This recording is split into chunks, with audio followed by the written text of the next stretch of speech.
السلام علیکم ورحمۃ اللہ وبرکاتہ. کیا حال ہے سب کا؟ الحمدللہ. نحمده ونصلی علی رسولہ الکریم. اما بعد فاعوذ باللہ من الشیطان الرجیم. بسم اللہ الرحمن الرحیم. رب اشرح لی صدری ویسر لی امری واحلل عقدۃ من لسانی یفقہوا قولی. طالب علم کے لیے مرحبا، ویلکم.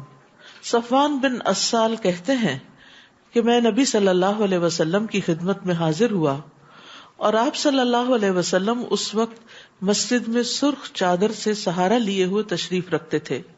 بس میں نے عرض کیا، یا رسول اللہ، میں طلب علم کے لیے حاضر ہوا ہوں. یعنی میں نے اپنے آنے کا مقصد بتایا. رسول اللہ صلی اللہ علیہ وسلم نے فرمایا، مرحبا ہے طالب علم کے لیے، ویلکم.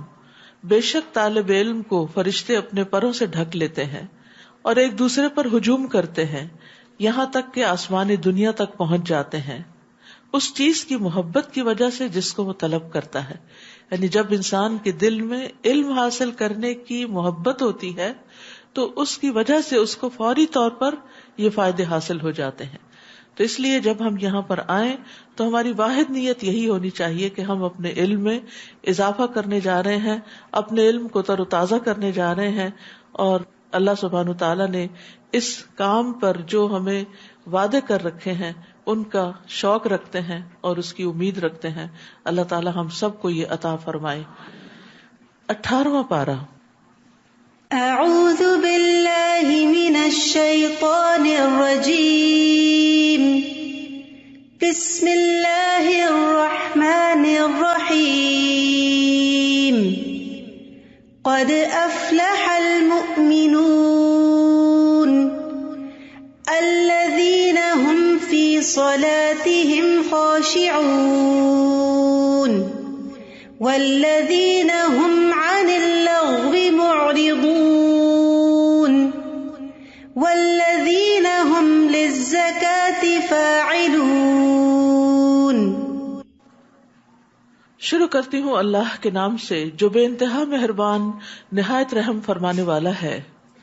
قد افلح المؤمنون، ایماندار لوگ کامیاب ہو گئے، ایمان والے کامیاب ہو گئے. ایمان والوں کے لیے کون سی کامیابی ہے؟ جنت کی کامیابی ہے. ان کا آخری ٹھکانہ، ان کی ہمیشہ کی زندگی بہت مزے میں ہوگی. نبی صلی اللہ علیہ وسلم نے فرمایا، اللہ تبارک و تعالی نے جنت کو پیدا کیا. تعمیر کا انداز یہ تھا کہ ایک اینٹ سونے کی تھی، ایک اینٹ چاندی کی تھی اور گارا کستوری کا تھا. پھر اللہ تعالیٰ نے اسے کہا کلام کر، یعنی بات کرو. تو اس نے کہا قد افلح المؤمنون، یقیناً کامیاب ہو گئے مومن. فرشتوں نے کہا اے جنت تیرے لیے خوشخبری ہو، تو بادشاہوں کا ٹھکانہ ہے. یعنی ایک شخص دنیا میں اگر انتہائی غربت اور قسم پرسی کے عالم میں بھی زندگی بسر کر رہا ہے لیکن اس کے اندر ایمان ہے اور ایمان والوں کی خصوصیات ہیں تو جنت اس کے لیے ہے اور جنت میں وہ بادشاہوں کی طرح رہے گا. کون ہے یہ ایمان والے؟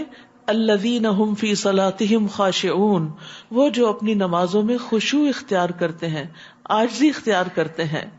خشوع ایسی کیفیت کا نام ہے کہ انسان کے دل کے اندر عاجزی اور انکساری کا احساس ہو کہ میں اپنے رب کے سامنے کھڑا ہوں، اور اس وجہ سے اس کے سارے اعضاء بھی پرسکون ہو. یعنی اندر بھی سکون ہو اور باہر بھی سکون ہو. خشوع میں عام طور پر یہ سمجھا جاتا ہے کہ شاید بہت روتے ہوئے نماز پڑھنا خشوع ہے. رونا ہی خشوع نہیں، وہ بھی ایک پارٹ ہے، لیکن اصل چیز ہے دل کا حاضر ہونا، دل کا متوجہ ہونا اور اعضاء کا پرسکون ہونا. ایک چیز باطن سے تعلق رکھتی ہے اور ایک ظاہر سے تعلق رکھتی ہے. ظاہر میں انسان حرکتیں کثیر نہ کرے، بار بار چیزوں کو ادھر ادھر نہ کرے. مثلاً بعض لوگ نماز میں روتے ہیں تو اپنے ساتھ ٹیشو رکھ لیتے، تو میں نے دیکھا ہے کہ وہ ٹیشو کو ہاتھ میں پکڑ کے نماز پڑھ رہے ہوتے ہیں. یہ اس کے خلاف ہے. اور اسی طرح دو ہاتھوں سے حرکت نہ کریں. جیسے کوئی چیز اگر آپ کو مجبوراً اٹھانی پڑی، رکھنی پڑی، ٹیشو بھی لینا پڑا تو اس کو دو ہاتھوں سے نہ کھولیں. یعنی بس جس طرح ہے ایک ہاتھ سے ہی استعمال کریں. پھر اسی طرح بار بار کپڑے سنوارنا، آگے پیچھے کرنا، آگے اگر چادر پہ نماز پڑھے تو اس کی کریزیں درست کرنا، یہ ساری چیزیں خشوع کے خلاف ہیں. خشوع میں بھرپور توجہ اللہ سبحانہ تعالیٰ کی طرف رہنی چاہیے، یعنی دل نماز میں متوجہ ہو اور جو کچھ ہم کہہ رہے ہوں ذہنی طور پر بھی حاضر ہوں، اور اس بات کا احساس غالب رہے کہ میں اللہ رب العزت کے سامنے کھڑا ہوں اور اپنے رب سے سرگوشیاں کر رہا ہوں۔ نماز خشوع کے بغیر ایسی ہی ہے جیسا کہ روح کے بغیر جسم، یعنی ایک لاشا سا ہے، ایک ڈھانچہ سا ہے جس کے اندر کوئی جان نہیں اگر نماز کے اندر خشوع نہ ہو۔ تو انسان کے سارے اعضاء میں خشوع ہونا چاہیے انکلوڈنگ ہز ہارٹ، یعنی دل کا خشوع یہ ہے کہ انسان اللہ کی طرف متوجہ ہو، ہاتھ پاؤں کا خشوع یہ ہے کہ انسان اپنی حرکتوں کو کم رکھے۔ جو خشوع سے نماز پڑھتا ہے اس سے اللہ کا وعدہ ہے کہ اللہ تعالیٰ اس کی بخشش فرمائے گا، اور جو ایسا نہیں کرے گا اس کے لیے اللہ کا کوئی وعدہ نہیں، اگر چاہے تو بخش دے، اگر چاہے تو عذاب دے۔ خشوع جنت کو واجب کرنے والا عمل ہے۔ رسول اللہ صلی اللہ علیہ وسلم نے فرمایا، جو شخص اچھی طرح وضو کرے پھر خشوع و خضوع کے ساتھ متوجہ ہو کر 2 رکعت نماز ادا کرے تو اس کے لیے جنت واجب ہو جائے گی۔ یعنی یہ اگرچہ بہت مشکل کام ہے لیکن جو اس کے کرنے میں کامیاب ہو جائے وہ پھر کامیاب ہی کامیاب ہے۔ نماز کا اجر خشوع کے حساب سے ہی ملتا ہے۔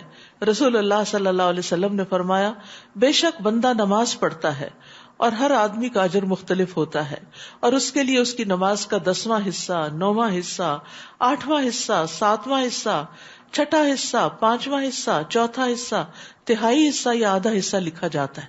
یعنی جتنے % خشوع ہوگا اتنے % ہی اس کا اجر لکھا جائے گا۔ اور نبی صلی اللہ علیہ وسلم نے یہ بھی فرمایا کہ اس امت سے سب سے پہلے خشوع اٹھا لیا جائے گا، حتیٰ کہ ان میں تمہیں ایک بھی خشوع والا آدمی نظر نہ آئے گا۔ تو اب اس کے لیے کیا کرنا چاہیے؟ انسان کو نماز کی طرف آنے سے پہلے نیت کرنی چاہیے کہ میں نے اطمینان کے ساتھ اللہ تعالیٰ کے حضور حاضر ہونا ہے، اور نماز کے دوران بھی بار بار اپنے آپ کو سکون کی طرف لانا ہے۔ جلدی نماز نہیں پڑھنی، جلدی کی نماز سکون کے بغیر نماز خشوع والی نماز نہیں ہوتی۔ اپنے نفس کو یہ یاد دلانا بار بار کہ تم کس کے حضور کھڑے ہو، کس سے سرگوشی کر رہے ہو۔ پھر اسی طرح جیسے سورۃ فاتح پڑھتے ہوئے اللہ تعالیٰ کے جواب کو ذہن میں رکھنا، جیسے الحمدللہ رب العالمین جب انسان کہتا ہے تو اللہ تعالیٰ 7 آسمانوں کے اوپر سے فرماتا ہے میرے بندے نے میری حمد کی۔ لیکن اگر ہم تیزی سے جواب کا انتظار ہی نہیں کرتے، اس پڑھے ہی چلے جاتے تو یہ خشوع کے خلاف ہے۔ انسان الرحمن الرحیم کہتا ہے تو اللہ تعالیٰ فرماتا ہے میرے بندے نے میری ثنا کی۔ جب تم کہتے ہو مالک یوم الدین تو اللہ تعالیٰ فرماتا ہے میرے بندے نے میری بزرگی بیان کی۔ کیا تم نہیں جانتے کہ جب تم کہتے ہو ایاک نعبد و ایاک نستعین تو اللہ تعالیٰ فرماتا ہے یہ میرے اور میرے بندے کے درمیان آد و آد ہے۔ کیا تم نہیں جانتے کہ جب تم کہتے ہو اہدنا الصراط المستقیم تو اللہ تعالیٰ فرماتا ہے یہ میرے بندے کے لیے ہے، میں نے اسے دے دیا جو اس نے مانگا۔ یعنی جب یہ دعا قبول ہوتی ہے جب ہم آرام سے نماز ادا کر رہے ہوں۔ تو بہرحال انسان جب اپنے آپ کو عاجز کرتے ہوئے اللہ کے حضور کہ وہ بادشاہ ہے میں اس کے سامنے کھڑا ہوں تو کافی حد تک انسان کے اندر خشوع پیدا ہوتا ہے۔ اور دوسرا یہ کہ دنیا کی چیزیں ہمیں بار بار یاد آتی ہیں تو اس وقت سوچیں کہ یہ مچھر کے پر کے برابر بھی نہیں، میں اس کے بارے میں کیوں سوچ رہی ہوں، میں اپنے رب کی طرف کیوں نہ متوجہ رہوں۔ اللہ تعالی ہم سب کو نصیب کر دے۔ والذین هم عن اللغو معرضون، اور وہ جو بےہودہ باتوں سے دور رہتے ہیں۔ یاد رکھیے نماز میں خشوع تبھی آتا ہے جب انسان عام زندگی میں بےہودہ باتوں سے بچتا ہے، یعنی نماز سے پہلے کی جو کیفیت ہوتی ہے وہ نماز میں ریفلیکٹ کرتی ہے۔ اگر آپ نماز سے پہلے غصے کی حالت میں ہیں اور کسی کو ڈانٹ ڈپٹ کے آئے ہیں، یا نماز سے پہلے آپ نے کسی کو مارا ہے، یا اس سے پہلے آپ نے کوئی جھوٹ بولا ہے، تو سوال ہی پیدا نہیں ہوتا کہ آپ کی نماز میں خشوع پیدا ہو۔ اس کے لیے ضروری ہے کہ انسان اللہ تعالیٰ کی طرف راغب ہونے کے لیے اپنے آپ کو اور خصوصاً اپنی زبان کو اور اپنے ایکشنز کو لغو سے، بےہودہ فضول چیزوں سے بچائے۔ لغو وہ چیزیں ہوتی ہیں جن میں کوئی فائدہ نہیں ہوتا، تو جو شخص لغو سے بچتا ہے پھر وہ حرام سے بھی بچتا ہے، پھر وہ اس سے بڑے گناہوں سے بھی بچتا ہے۔ نبی صلی اللہ علیہ وسلم اللہ سبحانہ تعالیٰ کا ذکر کثرت سے کیا کرتے تھے، لا یعنی گفتگو نہیں کرتے تھے، نماز لمبی پڑھتے، خطبہ مختصر دیتے۔ اور اسلام کا حسن یہ ہے، من حسن اسلام المرء ترکہ ما لا یعنیہ، کہ انسان بے فائدہ چیزوں کو چھوڑ دے۔ حدیث میں آتا ہے ایک نماز کے بعد دوسری نماز کہ ان کے درمیان کوئی لغو نہ ہو علیین میں اندراج کا باعث ہے، یعنی انسان کے اعمال نامہ پھر علیین میں درج ہوتا ہے اور وہ بلند لوگوں میں لکھا جاتا ہے۔ والذین هم للزکاۃ فاعلون، اور وہ جو زکوٰۃ ادا کرتے ہیں، مال کی زکوٰۃ بھی ادا کرتے ہیں اور اپنے نفس کا بھی تزکیہ کرتے ہیں، یعنی حصی اور مانوی دونوں اعتبار سے۔ والذین هم لفروجهم حافظون، اور وہ جو اپنی شرمگاہوں کی حفاظت کرتے ہیں سوائے اپنی بیویوں اور کنیزوں کے جو ان کے قبضے میں ہوں، کیونکہ ان کے معاملے میں ان پر کوئی ملامت نہیں، البتہ ان کے سوا جو کوئی اور ذریعہ چاہے تو ایسے ہی لوگ حد سے بڑھنے والے ہیں۔ اور جو اپنی امانتوں اور اپنے عہد و پیمان کا پاس رکھتے ہیں، امانت اور عہد و پیمان، بار بار قرآن مجید میں عہد کا ذکر آتا ہے، جس سے اندازہ کر سکتے ہیں آپ کہ کتنا اہم ہے اپنی کمٹمنٹس کو نبھانا، کہ امانت اور عہد ہر اس کام کا مجموعہ ہے جو انسان اپنے ذمے لے لیتا ہے، یعنی کوئی بھی ڈیوٹی، کوئی بھی وعدہ، کوئی بھی بات جو آپ مان جاتے ہیں کہ ہاں میں کروں گا، ہاں وہ دین کا ہو یا دنیا کا، یہ نہیں کہ صرف دین کے کام میں کمٹمنٹ ہو اور دنیا کے کام آپ ایسے ویسے ہی کریں، نہیں، خواہ دین کا ہو یا دنیا کا ہو، قول ہو یا فعل ہو، اور یہ کہ لوگوں کے ساتھ مل جل کے رہتے ہوئے جو وعدے کیے جاتے ہیں یا ایک کانٹریکٹس ہوتے ہیں، جیسے شادی بھی ایک کانٹریکٹ ہے، وہ بھی ایک عہد ہے کہ شوہر بیوی اس بات کا عہد کرتے ہیں کہ ہم ایک دوسرے کے حقوق ادا کریں گے، تو ان تمام چیزوں کو پوری طرح ادا کرنا چاہیے، تب انسان جنت میں جانے کا اہل ہوتا ہے، کیونکہ یہ ساری خوبیاں اس کی بتائی جا رہی ہیں کہ جو جنت میں جانے والے ہیں۔ والذین هم علی صلواتہم یحافظون، اور وہ جو اپنی نمازوں پر محافظت کرتے ہیں۔ نمازوں کی حفاظت کا مطلب کیا ہے کہ ان کو وقت پر ان کی شرائط کے ساتھ ادا کرتے ہیں۔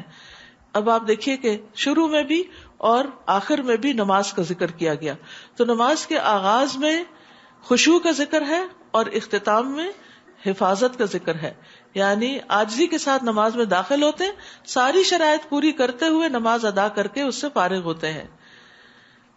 رسول اللہ صلی اللہ علیہ وسلم نے فرمایا 5 باتیں ہیں جو ان کو ایمان کے ساتھ بجا لایا جنت میں داخل ہوگا۔ جس نے 5 نمازوں کی حفاظت کی، ان کے وضو، رکوع اور سجود اور اوقات کے ساتھ، تو حفاظت میں یہ ساری چیزیں آتی ہیں۔ پھر رمضان کے روزے رکھے، بیت اللہ کا حج کیا، زاد راہ کی طاقت اگر ہو تو، اور خوش دلی کے ساتھ زکوٰۃ دی، تو ایسا شخص پھر جنت کا وارث ہے۔ اولئک ھم الوارثون، یہی لوگ ایسے وارث ہیں، الذین یرثون الفردوس ھم فیہا خالدون، جو فردوس کے مالک ہوں گے اور اس میں وہ ہمیشہ رہیں گے۔ تو یہ جتنی بھی صفات ہیں یہ واجبی صفات ہیں، جنت الفردوس میں داخل ہونے کے لیے لازمی صفات ہیں، یہ چوائس کی بات نہیں، آپشن نہیں ہے کہ آپ چاہیں تو یہ اپنا لیں اور چاہیں تو نہ، یہ آپ کے اندر لازمی طور پر ہونی چاہیے، کیونکہ جنت صرف مستحب کاموں سے ہی حاصل نہیں ہو سکتی کہ ہم اپنی پسند کے پک اینڈ چوز کر کے جو ایزی کام ہے وہ کر لیں اور ہم کہیں ہم بہت نیک ہیں اور فرائض چھوڑ دیں۔ تو ان سارے فرائض کا ادا کرنا ضروری ہے، جس میں انسان کی ذاتی حیا اور پھر اللہ تعالیٰ کے ساتھ حیا اور پھر اللہ کے آگے جھکنا اور تزکیے کے اوپر عمل کرنا، یہ ساری چیزیں ضروری ہیں۔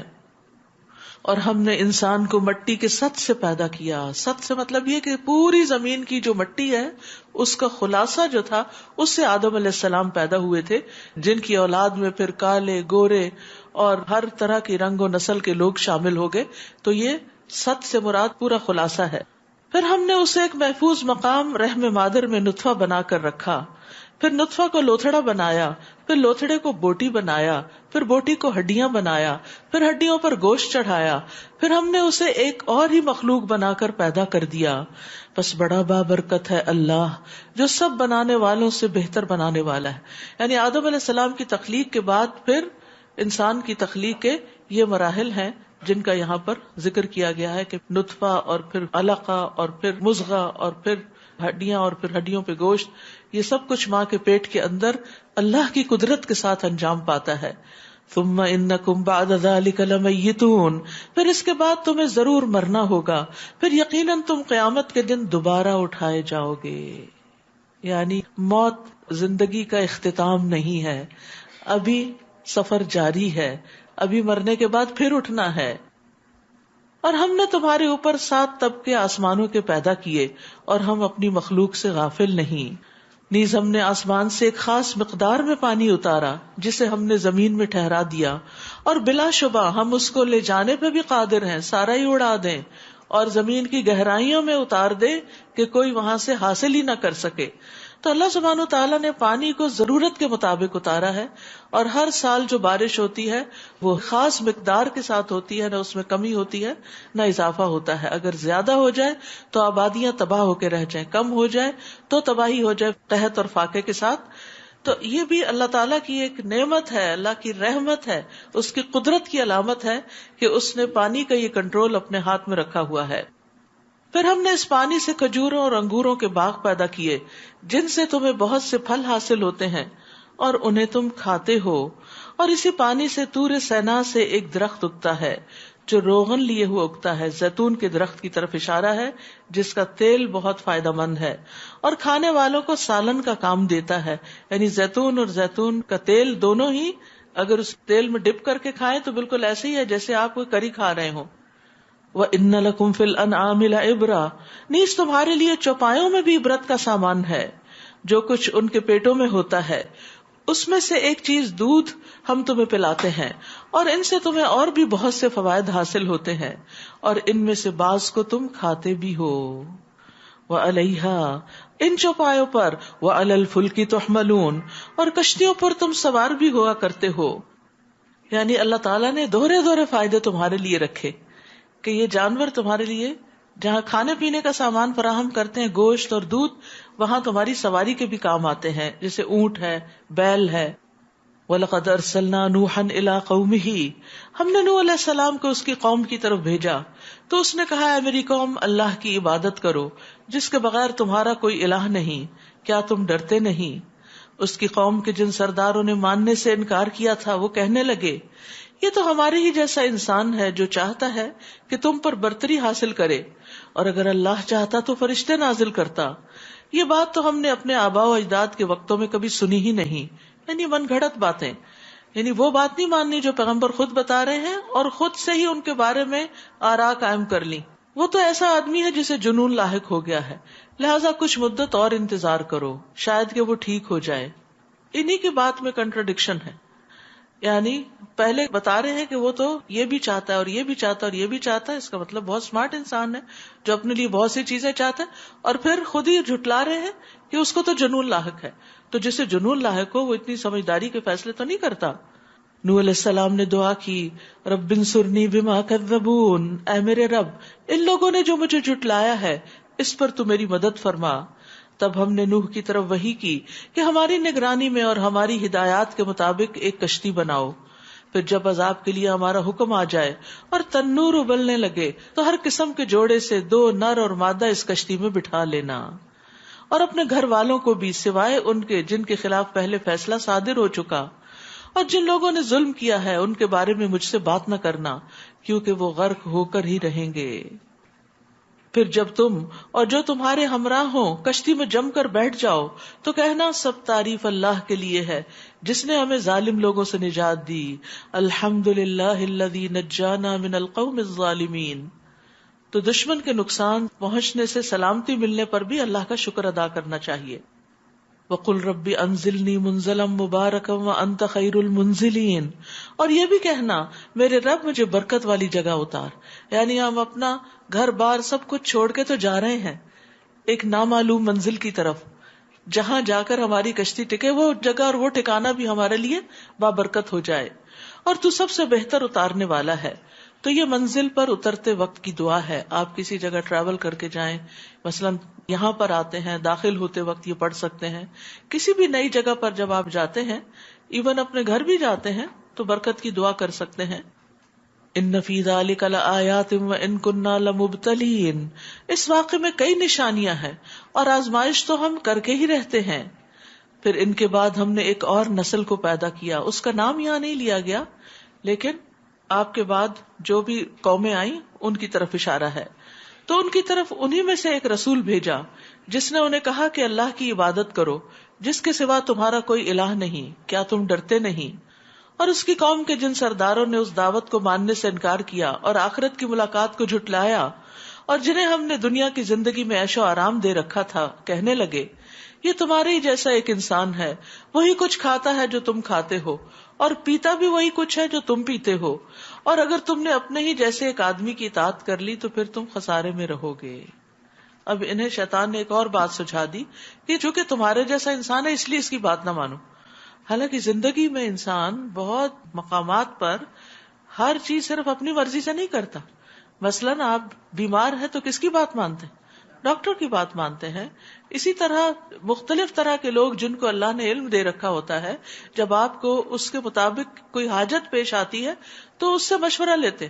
اب تو آپ دیکھیں کنسلٹنسی کی کتنی فیس ہے، اور یہ باقاعدہ ایک پیشہ بن گیا ہے کہ لوگوں کو مختلف کاموں میں، جابز میں، پروفیشنز میں بہتر کرنے کا، بزنس میں بہتر کرنے کا مشورہ دینا، اور اس مشورے کی بڑی قیمت ہوتی۔ تو اسی طرح جس پر اللہ کی طرف سے وحی آتی ہو، انسان اسی کی بات کو نہ مانے، یہ کہہ کر ایک فضول سی دلیل دے کے کہ چونکہ یہ تمہاری طرح کا کھانا پینا کرتا ہے اس لیے اس کی بات مت سنو، اور اگر تم نے اپنے ہی جیسے ایک آدمی کی اطاعت کر لی تو پھر تم خسارے میں ہی رہے۔ کیا تمہیں وہ یہ کہتا ہے کہ جب تم مر جاؤ گے اور مٹی اور ہڈیاں بن جاؤ گے تو تم دوبارہ اٹھائے جاؤ گے؟ یعنی آخرت پر یقین نہیں رکھتے تھے، یہ ان کے لیے بڑی اچنبے کی بات تھی۔ یہ بات تو بعید از عقل اور بعید از قیاس ہے جس کا تمہیں وعدہ دیا جا رہا ہے۔ زندگی تو بس یہی دنیا کی زندگی ہے، ہم مرتے ہیں اور جیتے ہیں، اور ہم ہرگز اٹھائے نہیں جائیں گے۔ اور آج بھی یہ سوچ بہت پائی جاتی ہے کہ بس زندگی یہی دنیا کی زندگی ہے، مرنے کے بعد دوبارہ کوئی جی نہیں اٹھے گا۔ یہ ایک ایسا آدمی ہے جس نے اللہ پر جھوٹ باندھا ہے، اور کبھی ہم اس کی بات نہیں مانیں گے۔ اس رسول نے دعا کی، رب انصرنی بما کذبون، اے رب ان لوگوں نے جو مجھے جھٹلایا ہے تو اس پر میری مدد فرما۔ اللہ تعالیٰ نے فرمایا تھوڑے ہی عرصے بعد یہ اپنے کیے پہ پچھتانے لگیں گے۔ چنانچہ ٹھیک حق کے مطابق ایک ہیبت ناک چیخ نے انہیں آ لیا تو ہم نے انہیں خس و خاشاک بنا کے رکھ دیا، سو ظالم لوگوں کے لیے پھٹکار ہی پھٹکار ہے۔ پھر ان کے بعد ہم نے کئی اور قومیں پیدا کی، کوئی بھی قوم نہ اپنے وقت سے پہلے ختم ہوئی اور نہ اس وقت کے بعد ٹھہر سکی۔ پھر اس کے بعد ہم نے پے در پے اپنے رسول بھیجے، جب بھی کسی قوم کے پاس اس کا رسول آتا تو وہ اسے جھٹلا دیتے، تو ہم ایک قوم کے بعد دوسری قوم کو ہلاک کرتے رہے تاکہ انہیں افسانے بنا دیا۔ سو ان لوگوں پر پھٹکار ہو جو ایمان نہیں لاتے۔ پھر ہم نے موسیٰ اور اس کے بھائی ہارون کو معجزے اور روشن دلیل دے کے بھیجا فرعون اور اس کے سرداروں کی طرف، تو وہ اکڑ گئے، اور وہ تھے ہی سرکش لوگ۔ کہنے لگے کیا ہم اپنے ہی 2 آدمیوں پر ایمان لائیں جبکہ ان کی قوم ہماری غلام ہے؟ وہاں کھانے پینے کا ایشو تھا، یہاں غلامی کا آ گیا کہ ان کی قوم چونکہ ہماری غلام ہے اس لیے ہم ان کی بات نہیں مانیں گے۔ تو یہ بودھی دلیلیں ہیں کسی کی بات نہ سننے کی۔ یعنی جب انسان اپنی خواہشات پہ عمل کرنا چاہتا ہے تو حق بات کرنے والے کے بارے میں کوئی نہ کوئی ایسی بات نکال لیتا ہے کہ جس سے اس کی بات ہی کو رد کر دیا جائے، تاکہ اپنے آپ کو جسٹیفائی کر سکے کہ ہم اس لیے اس کی بات نہیں مان رہے۔ سوچنا یہ چاہیے کہ کسی بھی انسان کی جو مخلص ہو کر آپ کو کوئی حق کی بات کر رہا ہو، نصیحت کر رہا ہو، اور آپ سمجھ بھی رہے ہو کہ یہ بات صحیح کر رہا ہے، لیکن آپ صرف کسی خود ساختہ ریزن کی بنا پر اس کو جھٹلا دیں، اس کی بات کو جھٹلا دیں، تو اس کا کوئی نقصان نہیں ہوگا، یہ جھٹلانے والے کا ہی ہوگا۔ چنانچہ انہوں نے ان دونوں کو جھٹلا دیا تو وہ بھی ہلاک ہونے والوں میں شامل ہو گئے۔ اور ہم نے موسیٰ کو کتاب اس لیے دی تھی کہ لوگ اس سے رہنمائی حاصل کریں، اور ہم نے عیسیٰ ابن مریم کو اور اس کی والدہ کو ایک نشانی بنایا، اور ایک ایسے ٹیلے پر جگہ دی جو اطمینان بخش تھی، اور وہاں چشمہ بھی موجود تھا۔ یعنی خاص طور پر ان پر جو انعامات کیے ان کا بھی ذکر ہے یہاں۔ یا ایھا الرسل، سب رسولوں کا ذکر کر کے اجمالی طور پر، مختصر طور پر، پھر سب کو خطاب ہے، کلوا من الطیبات واعملوا صالحا انی بما تعملون علیم۔ سارے پیغمبروں کو یہ ہدایت کی گئی، کیا؟ اے پیغمبروں کی جماعت، پاکیزہ چیزیں کھاؤ اور نیک اعمال کرو، اور جو کچھ تم کر رہے ہو اسے میں خوب جانتا ہوں۔ یاد رکھیے رزق حلال نیک کاموں میں مددگار ہوتا ہے۔ جب انسان کا کھانا حلال ہو جاتا ہے تو اس کی عبادت میں بھی خشوع پیدا ہو جاتا ہے، اور جب انسان کھانے میں اسراف برتتا ہے، غلط چیزیں کھاتا ہے جو اس کی صحت کے لیے نقصان دہ ہوتی ہیں، تو پھر کیا ہوتا ہے؟ انسان کسی کام کا نہیں رہتا، عبادت کے قابل نہیں رہتا۔ تو رزق میں طیب کا اہتمام بھی ضروری ہے. رسول اللہ صلی اللہ علیہ وسلم نے فرمایا اگر تم میں 4 خصائل پائے جاتے ہیں تو تمہیں دنیا کے کسی فائدے سے محرومی کا کوئی افسوس نہیں ہونا چاہیے. امانت کی حفاظت، سچی بات، حسن فطرت اور رزق کی پاکیزگی. یعنی اگر رزق پاک ہو تو پھر تم فکر نہ کرو. بہت بڑا مارکا ہے، یا بہت بڑی تم نے ایک چیز اکمپلش کر لی ہے اور بہت بڑے امتحان میں کامیاب ہو گئے ہو، کیونکہ انسان اپنی کمائی کا ایک بڑا حصہ کھانے پر ہی استعمال کرتا ہے. لباس تو سال میں 1-8 دفعہ بنتا ہے، یا اسی طرح باقی کوئی آپ چیزیں مہینے میں قسط پے کرتے ہیں، کوئی 6 مہینے میں کرتے ہیں، لیکن کھانا تو روز کا کام ہے. کھانے پر تو ڈیلی سپینڈ کر رہے ہوتے ہیں. تو جس شخص کا کھانا پاک ہو گیا اس کی باقی زندگی بھی اچھی ہو جائے گی. صحابہ کرام ہر ممکن حد تک حرام چیز سے بچتے تھے. نبی صلی اللہ علیہ وسلم بھی بعض اوقات کھانے کی تحقیق کرتے تھے کہ یہ کہاں سے آیا ہے، کیا حلال ہے یا نہیں. وَإِنَّ هَذِهِ أُمَّتُكُمْ أُمَّةً وَاحِدَةً وَأَنَا رَبُّكُمْ فَاتَّقُونِ. اور یہ تمہاری امت ایک ہی امت ہے اور میں تمہارا رب ہوں، لہٰذا مجھی سے ڈرو. پھر لوگوں نے اپنے دین کے کام کو آپس میں ٹکڑے ٹکڑے کر لیا. ہر گروہ کے پاس جو کچھ ہے وہ اس میں مگن ہے، یعنی پک اینڈ چوز کر کے اپنی مرضی اور پسند کی چیزیں اختیار کر لی اور اس پر راضی اور خوش ہو گئے. لہٰذا ان کا قصہ چھوڑو کہ وہ ایک خاص وقت تک اپنی اس مدہوشی میں پڑے رہیں. کیا وہ یہ خیال کرتے ہیں کہ ہم جو انہیں مال اور اولاد دیے جا رہے ہیں تو ہم انہیں بھلائیاں دینے میں جلدی کر رہے ہیں؟ معاملہ یوں نہیں، بلکہ اصل بات کا انہیں شعور ہی نہیں.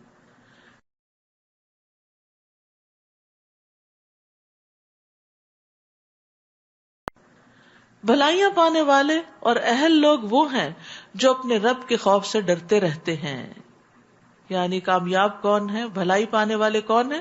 جن کے اندر رب کا خوف ہے، جو بہت سے گناہوں کو اللہ کے ڈر سے چھوڑ دیتے ہیں، اور جو اپنے رب کی آیات پر ایمان رکھتے ہیں، اور وہ اپنے رب کے ساتھ کسی کو شریک نہیں ٹھہراتے، اور وہ اللہ کی راہ میں دیتے ہیں جو بھی دیں، اور ان کے دلوں کو دھڑکا لگا رہتا ہے کہ وہ اپنے رب کے پاس لوٹ کے جانے والے ہیں. سبحان اللہ. ساری نیکیاں کر کے بھی ڈرتے ہیں، یعنی نیک اعمال کرنے کے باوجود بھی ان کی قبولیت سے ڈرتے ہیں کہ جب ہم اللہ کے پاس جائیں گے. ابھی تو بڑے خوش ہیں کہ ہم نمازیں بھی پڑھ رہے ہیں، روزے بھی رکھ رہے ہیں، صدقہ خیرات بھی کر رہے ہیں، افطار بھی کرا رہے ہیں، صدقہ جاریہ کے کام بھی کر رہے ہیں، تو بس اب تو ہماری نجات ہو ہی گئی. نہیں، جو حقیقی مومن ہوتے ہیں وہ یہ سارے کام کر کے اور اس کے علاوہ بھی نیکیوں میں آگے بڑھ کے پھر بھی اللہ سے ڈرتے ہیں کہ کہیں ایسا نہ ہو کہ کوئی ریاکاری ہو گئی ہو، کہیں ایسا نہ ہو کہ مال میں کچھ حرام کی ملاوٹ ہو گئی ہو، کبھی ایسا نہ ہو کہ ہم نے دے کے پھر کسی کو تانا دیا ہو، اذیت دی ہو، احسان جتایا ہو، ہم سے کہیں کوئی فرائض میں کمی نہ رہ گئی ہو. تو وہ نیک کام کر کے بھی ڈرتے ہیں. اور پھر یہ کہ پتہ نہیں اللہ تعالیٰ کو پسند آیا کہ نہیں. کیونکہ آپ دیکھیے دنیا میں جس سے ہمیں محبت ہوتی ہے نا، جس کی قدر و قیمت ہمارے دل میں ہوتی ہے، تو ہم اس کے لیے جب کوئی کام کرتے ہیں تو پھر ہمارا کیا دل ہوتا ہے، کیا شوق ہوتا ہے کہ جو چیز ہم نے اس کو دی ہے، جو کام ہم نے اس کا کیا، وہ اس کو پسند آ جائے اور اس پر خوش ہو جائے. اور جب ہمیں پتہ چلتا ہے کہ اس کو پسند آ گیا تو ہماری خوشی دوبالا ہو جاتی. وَلِلَّهِ الْمَثَلُ الْأَعْلَىٰ. اور اللہ رب العزت تو پھر کائنات کا بادشاہ ہے، اس کے لیے کتنے سٹینڈرڈ کے کام کرنے چاہیے، کس کوالٹی کے کام کرنے چاہیے جو ہم واقعی اس میں کوتاہی کر جاتے. نمازوں کو ہی دیکھ لیں، باقی اعمال کو ہی دیکھ لیں، قرآن کی سمجھ ہی دیکھ لیں. کوئی ایک آیت اٹھا کے دیکھے اور اپنے آپ سے پوچھے کیا مجھے اس کی سمجھ ہے، یہاں کیا کہا جا رہا ہے. یعنی رات کو جب آپ امام صاحب کے پیچھے تراویح پڑھتے ہیں تو وقتاً فوقتاً جائزہ لیتے رہا کریں اپنا، سمجھ آ رہی ہے نا، سمجھ آ رہی ہے، سمجھ آ گئی. اور اگر نہیں آئے تو پریشان ہوا کریں کہ مجھے اس کو سمجھنا ہے، کیونکہ اللہ تعالیٰ مجھ سے ہم کلام ہو رہے ہیں اور مجھے اللہ کی بات ہی سمجھ نہیں آ رہی، تو میں نے قرآن کا کیا حق ادا کیا. تو اس لیے بہت ضروری ہے کہ انسان نیک کام کر کے کبھی تکبر کا شکار نہ ہو. حضرت عائشہ فرماتی ہیں کہ میں نے رسول اللہ صلی اللہ علیہ وسلم سے اس آیت کے بارے میں پوچھا، والذین یؤتون ما آتوا وقلوبهم وجلہ، اور جو دیتے ہیں جو کچھ دیتے ہیں اور ان کے دل اس سے ڈرتے ہیں کہ وہ اپنے رب کی طرف لوٹنے والے ہیں. عائشہ رضی اللہ عنہا نے عرض کیا، کیا یہ وہ لوگ ہیں جو شراب پیتے ہیں اور چوری کرتے ہیں؟ آپ نے فرمایا اے صدیق کی بیٹی نہیں، بلکہ اس سے مراد وہ لوگ ہیں جو روزے رکھتے ہیں، نماز پڑھتے ہیں، صدقہ دیتے ہیں اور اس بات سے ڈرتے ہیں کہ کہیں ایسا نہ ہو کہ ان سے قبول نہ کیا جائے. یہی لوگ ہیں جو نیکیوں میں جلدی کرتے ہیں، کیونکہ وہ کیے ہوئے کو کافی نہیں سمجھتے، نیکیوں پر اتراتے نہیں، فخر کر کے بیٹھ نہیں جاتے کہ بہت ہو گیا اب انف، نو، ابھی تو اور بہت کچھ کرنا ہے، اور آئندہ کے لیے منصوبے بناتے رہتے ہیں. اولئک یسارعون فی الخیرات وہم لہا سابقون. یہی لوگ ہیں جو نیک کاموں میں جلدی کرنے اور ایک دوسرے سے آگے نکل جانے کی کوشش کرتے ہیں. وہ یہ نہیں دیکھتے کہ کون کون نہیں کر رہا، وہ یہ دیکھتے کون کتنا کر رہا ہے تو مجھے اس سے بھی زیادہ کرنا ہے. ہم کسی کو اس کی طاقت سے زیادہ تکلیف نہیں دیتے، اور ہمارے پاس ایسی کتاب یعنی نامہ اعمال ہے جو ٹھیک ٹھیک بیان کر دے گا اور ان کی حق تلفی نہ ہوگی، یعنی حق کے ساتھ ساری باتیں کھول کے رکھ دے گا نامہ اعمال. بلکہ اس بات سے تو ان کے دل سخت غافل ہیں، اور اس غفلت کے علاوہ ان کے اور بھی کئی برے اعمال ہیں جو وہ کر رہے ہیں. کس بات سے غافل ہیں؟ کہ ہمارا اعمال نامہ تیار ہو رہا ہے اور پھر وہ ایک دن بولے گا. سبحان اللہ، یہ کتاب بول پڑے گی، انسان کے خلاف گواہی دے گی. انسان کہے گا میں نے تو یہ کام بھی کیا اور یہ بھی کیا، تو وہ کہے گی وہ تو تم نے کر کے ضائع کر دیا، وہ تو ہے ہی نہیں یہاں. تو اس وقت انسان کا کیا حال ہوگا؟ کبھی آپ نے اپنے پرس میں کوئی $10 بھی رکھے اور پھر دوبارہ دیکھے اور وہاں نہیں تو کیا حال ہوتا ہے آپ کا؟ ہاں، کیا عجیب پریشانی ہوتی ہے کہ وہ کہاں گئے، آخر میں نے کہیں گرا دیے، کہیں اور رکھ کے بھول گئی یا خرچ کر دیے. کتنی دیر ذہن اسی میں آکیوپائڈ رہتا ہے، خواہ چھوٹی سی اماؤنٹ کیوں نہ ہو.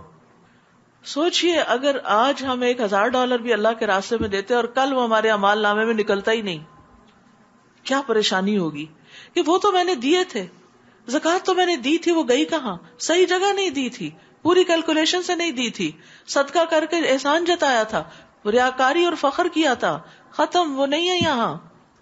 اس وقت انسان کو اپنے اعمال کے اجر کی سب سے زیادہ ضرورت ہوگی. وہ جیسے سورۃ البقرہ میں اس بوڑھے شخص کی مثال دی گئی نا کہ جس کا باغ ہے اور عین بڑھاپے میں اولاد بھی کمزور ہے اور باغ ساری زندگی کا لگایا ہوا جل جائے. تو ہمیں نیک کام بھی کرنے لیکن ان کو سنبھالنا بھی ہے، صرف اللہ کی رضا کے لیے کرنا ہے، ان کی حفاظت کرنی ہے، ریاکاری سے بچنا ہے، احسان جتانے سے بچنا ہے، کام کر کے غلط باتوں سے بچنا ہے. کیونکہ بعض اوقات انسان اپنے منہ سے ایک غلط بات نکالتا ہے اور اس کے نتیجے میں اس کے سارے اعمال چٹ ہو جاتے ہیں، سب کے سب ضائع ہو جاتے ہیں اور اس کے پاس کچھ بھی نہیں رہتا. تو اس لیے زبان کی حفاظت بھی کرنی ہے. بعض اوقات ہم گھر والوں کے لیے پکاتے ہیں، ان کو کھلاتے ہیں، تھکتے ہیں، ہر چیز کرتے ہیں اور پھر ساتھ ہی کچھ تانے بھی کھلا دیتے ہیں، یعنی خالص غذا نہیں کھلاتے. تو اس کا نتیجہ کیا ہوتا ہے کہ یہ کرائے پہ پانی پھر جاتا ہے. یہاں تک کہ جب ہم ان کے عیاش لوگوں کو عذاب میں پکڑ لیں گے تو اس وقت وہ چیخنا چلانا شروع کر دیں گے. ہم کہیں گے آج چلاؤ مت، ہماری طرف سے تمہیں کوئی مدد نہیں ملے گی. ہم کہیں گے قد کانت آیاتی تتلا علیکم، میری آیات تم پر پڑھی جاتی تھیں، وکنتم علی اعقابکم تنکسون، تو تم اپنی ایڑیوں پر پلٹ جاتے تھے. یعنی آیات سن کر کورے کے کورے واپس چلے جاتے، اپنے گھمنڈ میں میری آیتوں کو افسانے سمجھتے تھے اور فضول باتیں کرتے تھے. یعنی اہل عرب قرآن سنتے، پھر کعبہ کے باہر بیٹھ کر اپنی ٹولیاں اور مجلسیں جماتے، پھر اس میں اکڑتے بگڑتے، قرآن پہ تنقید کرتے، راتوں کو بیٹھ کے قصے کہانیاں کرتے اور پھر قرآن کو چھوڑ دیتے تھے کہ یہ قابل قبول نہیں. کیا ان لوگوں نے اس کلام پر کبھی غور نہیں کیا؟ یا ان کے پاس کوئی ایسی بات آئی ہے جو ان کے آباء و اجداد کے پاس نہیں آئی تھی؟ یا انہوں نے اپنے رسول کو پہچانا ہی نہیں لہٰذا وہ اس کا انکار کر رہے ہیں؟ ابن عباس کہتے ہیں کہ اس کا مطلب یہ کہ کیا وہ محمد صلی اللہ علیہ وسلم کو پہچانتے نہیں تھے جب آپ چھوٹی عمر میں تھے اور جب بڑے ہوئے؟ اور کیا وہ آپ کے حسب نسب اور آپ کی صداقت، آپ کی امانت اور دیانت اور آپ کے عہدوں کو پورا کرنے کو نہیں جانتے تھے؟ ام لم یعرفوا رسولہم، کیا انہیں پتہ نہیں ان کا رسول کون ہے؟ ساری زندگی تو اس نے ان کے درمیان گزاری ہے، اس کا کردار اور اس کا اخلاق اور اس کی امانت اور اس کی صداقت سب کچھ ان کے سامنے ہے. سب کچھ جاننے کے باوجود پھر وہ آپ سے اعراض برت رہے ہیں، پھر آپ کو جھٹلا رہے ہیں، یا وہ یہ کہہ دیتے ہیں کہ اسے جنون ہے، جبکہ حقیقت یہ ہے کہ وہ ان کے پاس سچی بات لایا ہے، لیکن ان میں سے اکثر لوگ حق ہی کو پسند نہیں کرتے، اور اگر حق ان کی خواہشات کی پیروی کرتا تو یہ زمین اور آسمان اور ان میں جو کچھ ہے ان سب کا نظام درہم برہم ہو جاتا۔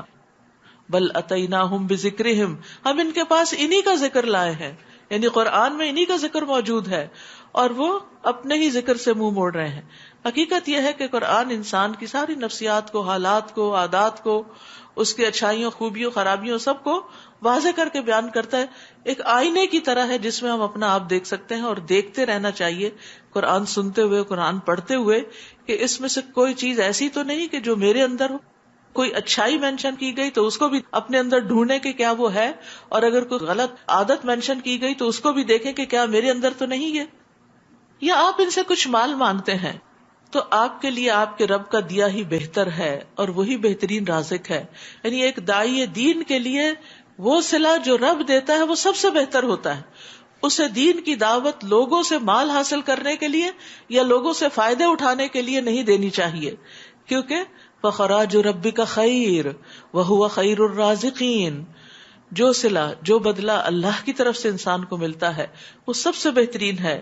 وَإِنَّكَ لَتَدْعُوهُمْ إِلَىٰ صِرَاطٍ مُسْتَقِيمٍ، اور بلا شبہ آپ انہیں سیدھی راہ کی طرف بلاتے ہیں، اور جو لوگ آخرت پر ایمان نہیں رکھتے وہ اس سیدھی راہ سے ہٹ کر چلنا چاہتے ہیں، اور اگر ہم ان پر مہربانی کریں اور ان کی تکلیف کو دور کر دیں تو یہ اپنی سرکشی میں اور زیادہ بہکتے جائیں گے۔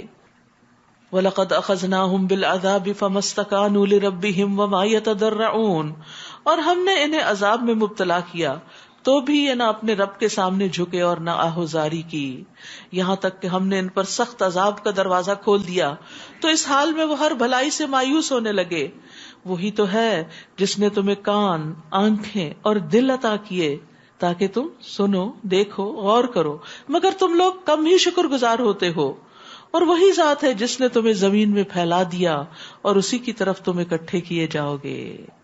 اور وہی ہے جو زندہ کرتا ہے اور موت دیتا ہے، اور رات اور دن کا باری باری آتے رہنا اسی کے قبضہ قدرت میں ہے۔ کیا تم کچھ بھی نہیں سمجھتے؟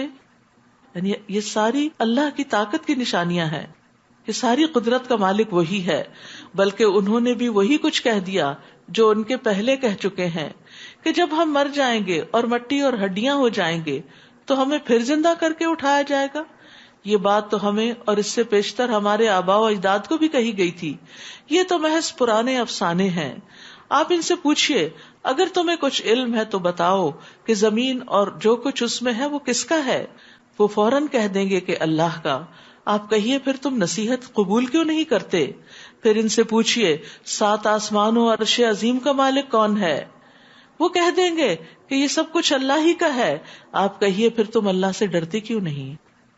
یعنی جس شخص کو یہ پتا ہو کہ اللہ سبحانہ تعالیٰ اتنا بڑا ہے اور اتنا عظیم خلاق ہے کہ اس نے ایک نہیں 7 آسمان بنائے اور عرش عظیم بنایا، تو پھر تمہیں اس سے ڈر نہیں لگتا کہ وہ تمہیں پکڑ بھی سکتا ہے تمہاری غلط کاریوں پر؟ تو گویا اللہ کی معرفت اللہ کی خشیت میں اضافہ کرتی ہے، اور معرفت وہی معرفت ہے جس سے خوف پیدا ہو، خشیت آئے، اور ایسے ہی لوگ اصل میں علم والے ہوتے ہیں۔ پھر ان سے پوچھئے اگر تم جانتے ہو تو ہر چیز کی ملکیت کس کی ہے؟ من بیدہ ملکوت کل شیء، اور وہ کون ہے جو پناہ دیتا ہے مگر اس کے مقابلے میں کسی کو پناہ نہیں مل سکتی، یعنی اللہ ہی حفاظت کرتا ہے اور کوئی اللہ سے کسی کو چھڑا کے نہیں لے جا سکتا، اور کوئی اور اگر حفاظت کر رہا ہے تو اللہ تعالیٰ اسے پکڑنے کی پوری قوت رکھتا ہے۔ یعنی جس کی مدد اور امن کا اللہ ارادہ کر لے تو اللہ کی مدد اور اس کے امن کے فراہم کرنے سے اسے کوئی دور کرنے والا نہیں۔ سیقولون للہ قل فأنا تسحرون، وہ فوراً کہیں گے کہ اللہ ہی ہے۔ آپ کہیے پھر تم پر کہاں سے جادو چل جاتا ہے؟ بلکہ ہم تو ان کے پاس حق لے کر آئے ہیں اور یقیناً یہی جھوٹے ہیں۔ اللہ تعالیٰ نے کسی کو اپنی اولاد نہیں بنایا اور نہ ہی اس کے ساتھ کوئی اور الہ ہے۔ اگر ایسی بات ہوتی تو ہر الہ اپنی مخلوق کو لے کر الگ ہو جاتا اور ان میں سے ہر ایک دوسرے پہ غالب آنے کی کوشش کرتا۔ اللہ تعالیٰ تو ان باتوں سے پاک ہے جو یہ لوگ بیان کرتے ہیں. گویا دوسرے لفظوں میں کائنات کا انتظام جو اتنے سکون کے ساتھ چل رہا ہے، یہ اس بات کی بذات خود دلیل ہے کہ اس کا کنٹرول ایک ہستی کے پاس. کوئی بھی مشین، کوئی بھی چیز، چاہے گھر ہی کیوں نہ ہو، آپ کا کچن ہی کیوں نہ ہو، آپ اگر اس میں دوسرے لوگوں کو بھی اجازت دے دیں جہاں سے چاہے چیز اٹھائیں، جہاں چاہے رکھ دیں، تو کیا ہوگا؟ اگلے دن کام کرنا مشکل ہو جائے گا. تو ایک گھر کی مالکہ جو ہوتی ہے وہ ہر چیز کو ایک خاص سرکل میں لے کے چلتی ہے اور کسی دوسرے کی مداخلت برداشت نہیں کرتی، کیونکہ اس سے فساد ہوتا ہے، لڑائی جھگڑا ہوتا ہے. ساس بہو کے جھگڑے میں ایک بڑی بنیادی وجہ یہ بھی ہوتی ہے کہ ساس اپنے پرانے طریقے سے گھر چلانا چاہتی اور بہو ماڈرن طریقے سے چلانا چاہتی، اور دونوں میں کلیش ہو جاتا ہے اور پھر اس کا نتیجہ یہ ہوتا ہے کہ الگ ہی کرنا پڑتا ہے، تبھی سکون آتا ہے، ورنہ کام درست نہیں ہو پاتا. تو یہی بات یہاں سمجھائی جا رہی ہے کہ اگر کائنات میں دو الہ ہوتے تو پھر یہ سب کچھ اس طرح نہ چلتا. ہر ایک اپنی خدائی لے کے الگ ہوتا اور پھر ایک دوسرے پہ چڑھائی کرتا. جس طرح زمین پہ مختلف ممالک آپس میں لڑ جھگڑ رہے ہیں، جو پاورفل ہے وہ کمزور کو دبا رہا ہے، تو ایسے ہی پھر آسمانوں پر بھی ہوتا اور تم یہاں جی نہ سکتے، چین سے نہ بیٹھ سکتے. عالم الغیب والشہادہ، وہ سب پوشیدہ اور ظاہر باتوں کا جاننے والا ہے، اور جن چیزوں کو یہ لوگ شریک ٹھہراتے ہیں ان سے وہ بالا تر ہے. اے پیغمبر آپ دعا کیجئے، اے میرے رب جس عذاب کی انہیں دھمکی دی جا رہی ہے، اگر وہ میری موجودگی پر آ جائے تو اے رب مجھے ان ظالموں میں شامل نہ کرنا.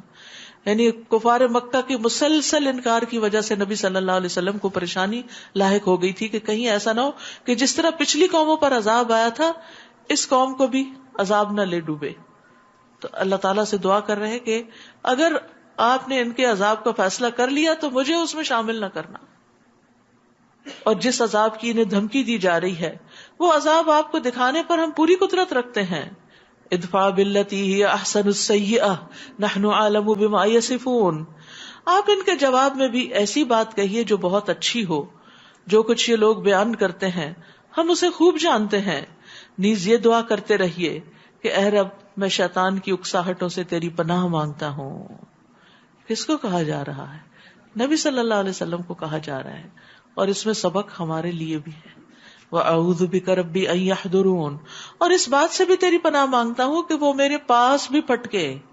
کتنی خوبصورت دعا ہے. یعنی اس بات سے مجھے بچانا کہ وہ مجھے بہکائے، اور یہ کہ شیطان میرے پاس بھی آئے. تو یہ جو ہمزات ہیں یہ شیطان کے ہمزات ہیں. اور ہمزات کیا ہیں؟ قرطبی کہتے ہیں غضب کے وہ حملے، غصے کے وہ حملے جن میں انسان اپنے اوپر قابو نہیں رکھ سکتا، یہ ہمزات ہیں. کیونکہ شیطان جو ہے وہ انسان کو دیکھتا رہتا ہے کہ یہ کب ویک پڑتا ہے، کمزور کب پڑتا ہے.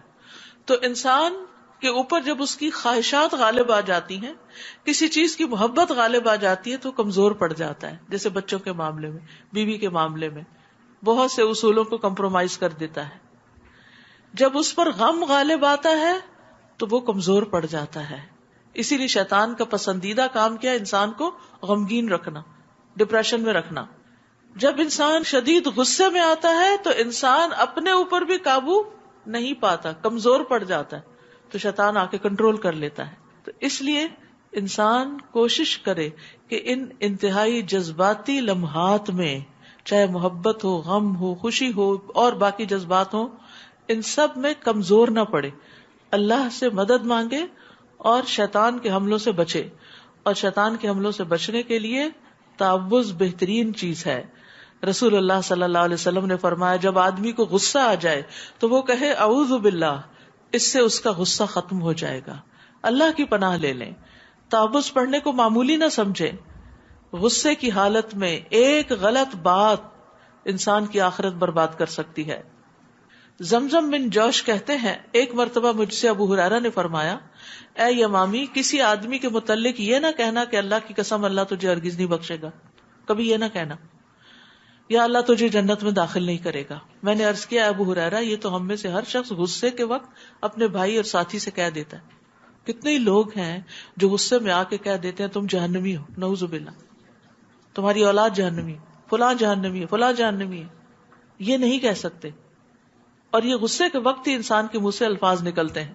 تو اس شخص نے کہا کہ یہ تو ہم کہتے رہتے ہیں، جب غصہ آتا ہے تو ہم کہہ دیتے ہیں.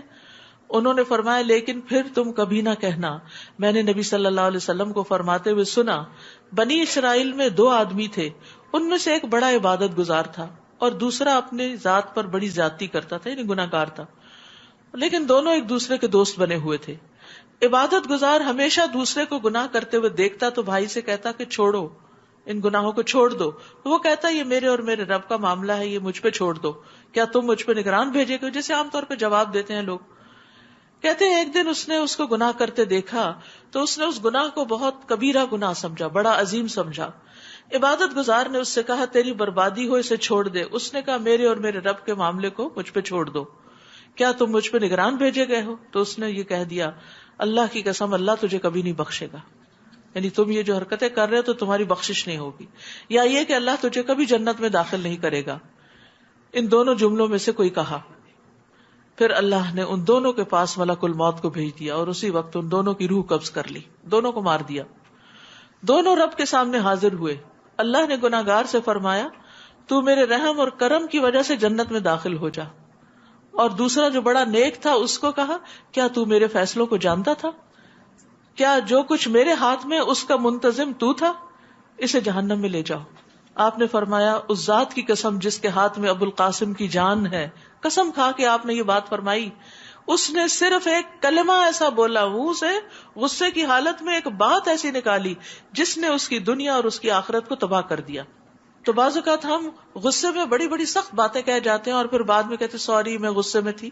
نہیں، ایسا نہ ہو کہ سارے اعمال برباد ہو جائیں۔ تو اللہ سے دعا کرے کہ اللہ ہمارے غصے کے وقت ہمیں ہمارے ہی شر سے بچائے اور ہم کوئی ایسی بات نہ کرے۔ ایک اور حدیث میں بھی یہ بات آتی ہے نا کہ بندہ اچھے کام کرتا رہتا ہے لیکن ایک بات منہ سے نکالتا ہے اور وہ اس کے سارے اعمال کو ضائع کر دیتی ہے۔ حتی اذا جاء احدهم الموت قال رب ارجعون، یہ لوگ اپنی کارستانیوں میں لگے رہیں گے یہاں تک کہ ان میں سے جب کسی کو موت آئے گی تو کہے گا اے رب مجھے دنیا میں واپس بھیج دے جسے میں چھوڑ آیا ہوں، امید ہے کہ اب میں نیک عمل کروں گا۔ موت کے وقت ہر انسان کی حسرت ہوگی واپس جاؤں کچھ اچھے کام کر لوں، اور آج وقت ہے اور آج ہم کچھ کرتے نہیں، اس وقت کو لغویات میں ضائع کر دیتے ہیں۔ اللہ تعالیٰ فرمائیں گے ایسا ہرگز نہیں ہو سکتا، یہ تو بس ایک بات ہوگی جسے اس نے کہہ دیا، اور ان مرنے والوں کے درمیان دوبارہ جی اٹھنے کے دن تک ایک آڑ حائل ہوگی، برزخ، پردہ یعنی آڑ، حجاب، دنیا اور آخرت کے بیچ میں، یعنی مرنے کے بعد انسان کے دنیا کے بیچ میں اور اس کے بیچ میں ایک پردہ آ جاتا ہے، وہ واپس نہیں آ سکتا، کوئی کام نیکی کا دوبارہ نہیں کر سکتا۔ پھر جب سور پھونکا جائے گا تو ان کے درمیان کوئی رشتہ نہ رہے گا اور نہ ہی اس دن کوئی ایک دوسرے کا حال پوچھے گا۔ یہ نفخہ اولا میں گھبراہٹ کا عالم ہے۔ پہلا سور جب پھونکا جائے گا تو سارے انساب کٹ جائیں گے، سارے رشتہ دار ایک دوسرے کے لیے اجنبی ہو جائیں گے۔ اور یاد رکھیے سور پھونکنے والا فرشتہ جو ہے وہ جب سے پیدا ہوا ہے اس نے اپنے منہ سے سور لگا رکھا ہے، پیشانی جھکا رکھی ہے، کان متوجہ کر رکھے ہیں کہ کب اسے حکم ہوتا ہے کہ وہ اس میں پھونکے۔ تو جب صحابہ نے یہ سنا تو بہت گھبرا گئے، تو آپ نے فرمایا کہو حسبنا اللہ و نعم الوکیل، علی اللہ توکلنا۔ ایسے گھبراہٹ کے عالم میں، ایسے مشکل وقت میں صرف اللہ ہی کی مدد کافی ہے، اللہ ہی مدد کر سکتا ہے۔ رسول اللہ صلی اللہ علیہ وسلم نے فرمایا سور پھونکنے والے فرشتے کو جب سے یہ ذمہ داری دی گئی ہے وہ تب سے تیار حالت میں اپنی آنکھیں عرش کی طرف لگائے ہوئے ہے، ریڈی، اس بات سے ڈرتے ہوئے کہ کہیں حکم ملنے سے پیشتر اس کی نگاہ ادھر ادھر نہ ہو جائے۔ وہ اپنی نگاہ بھی نہیں جھپکاتا، وہ مسلسل عرش کی طرف دیکھ رہا ہے، گویا اس کی آنکھیں 2 روشن ستارے ہیں، اور مسلسل انتظار میں کہ کب حکم ہو اور وہ کام تمام کر دے۔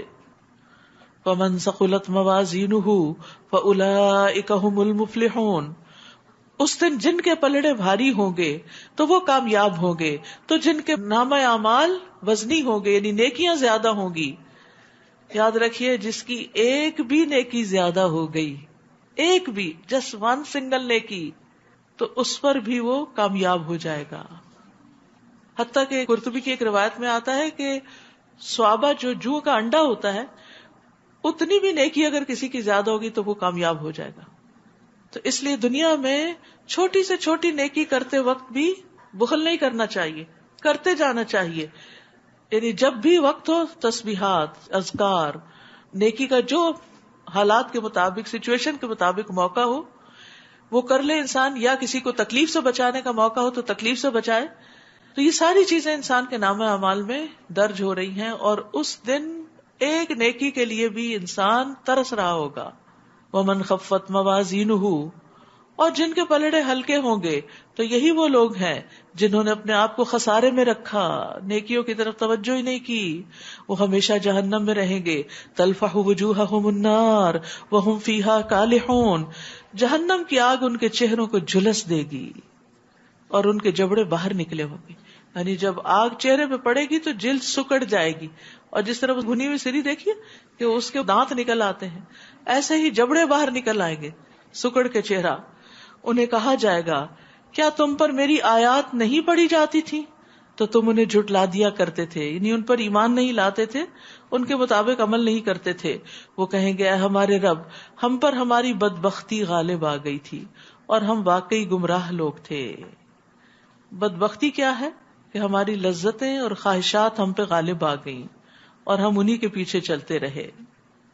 ربنا اخرجنا منہا فإن عدنا فإنا ظالمون، اے رب ہمیں اس آگ سے نکال، اگر ہم دوبارہ ایسا قصور کریں تو واقعی ہم ظالم ٹھہرے. قال اخسؤوا فیہا ولا تکلمون، اللہ تعالیٰ فرمائے گا مجھ سے دور ہی رہو اور اسی آگ میں پڑے رہو اور مجھ سے کوئی بات مت کرو.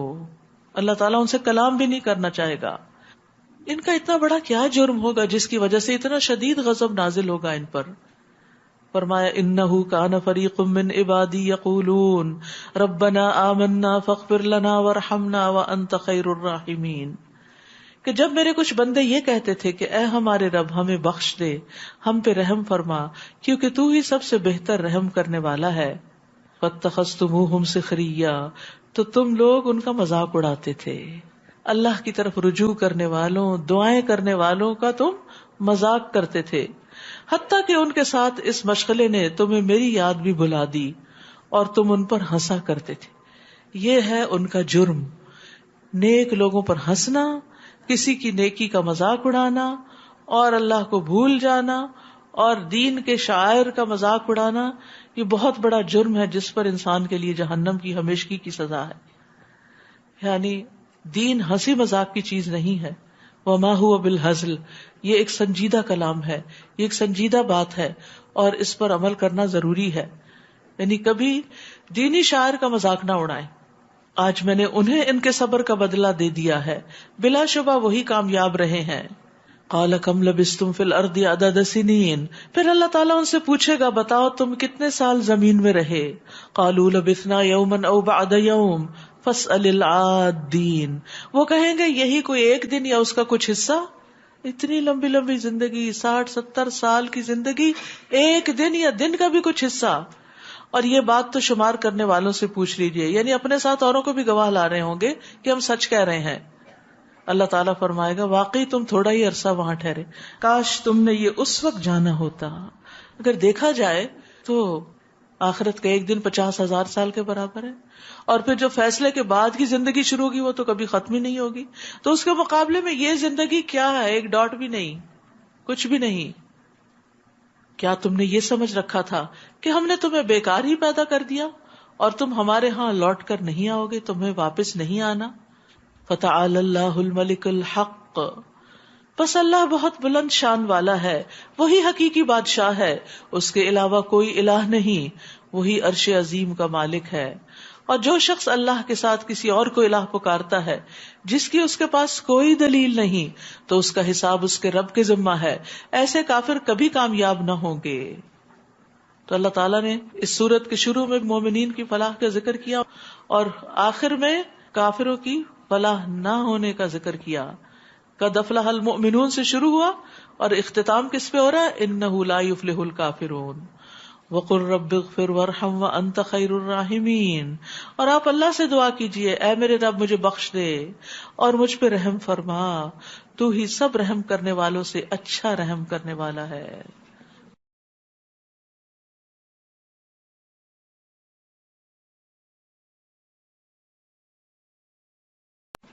سورۃ النور بسم اللہ الرحمن الرحیم سورة أنزلناها وفرضناها وأنزلنا فيها آيات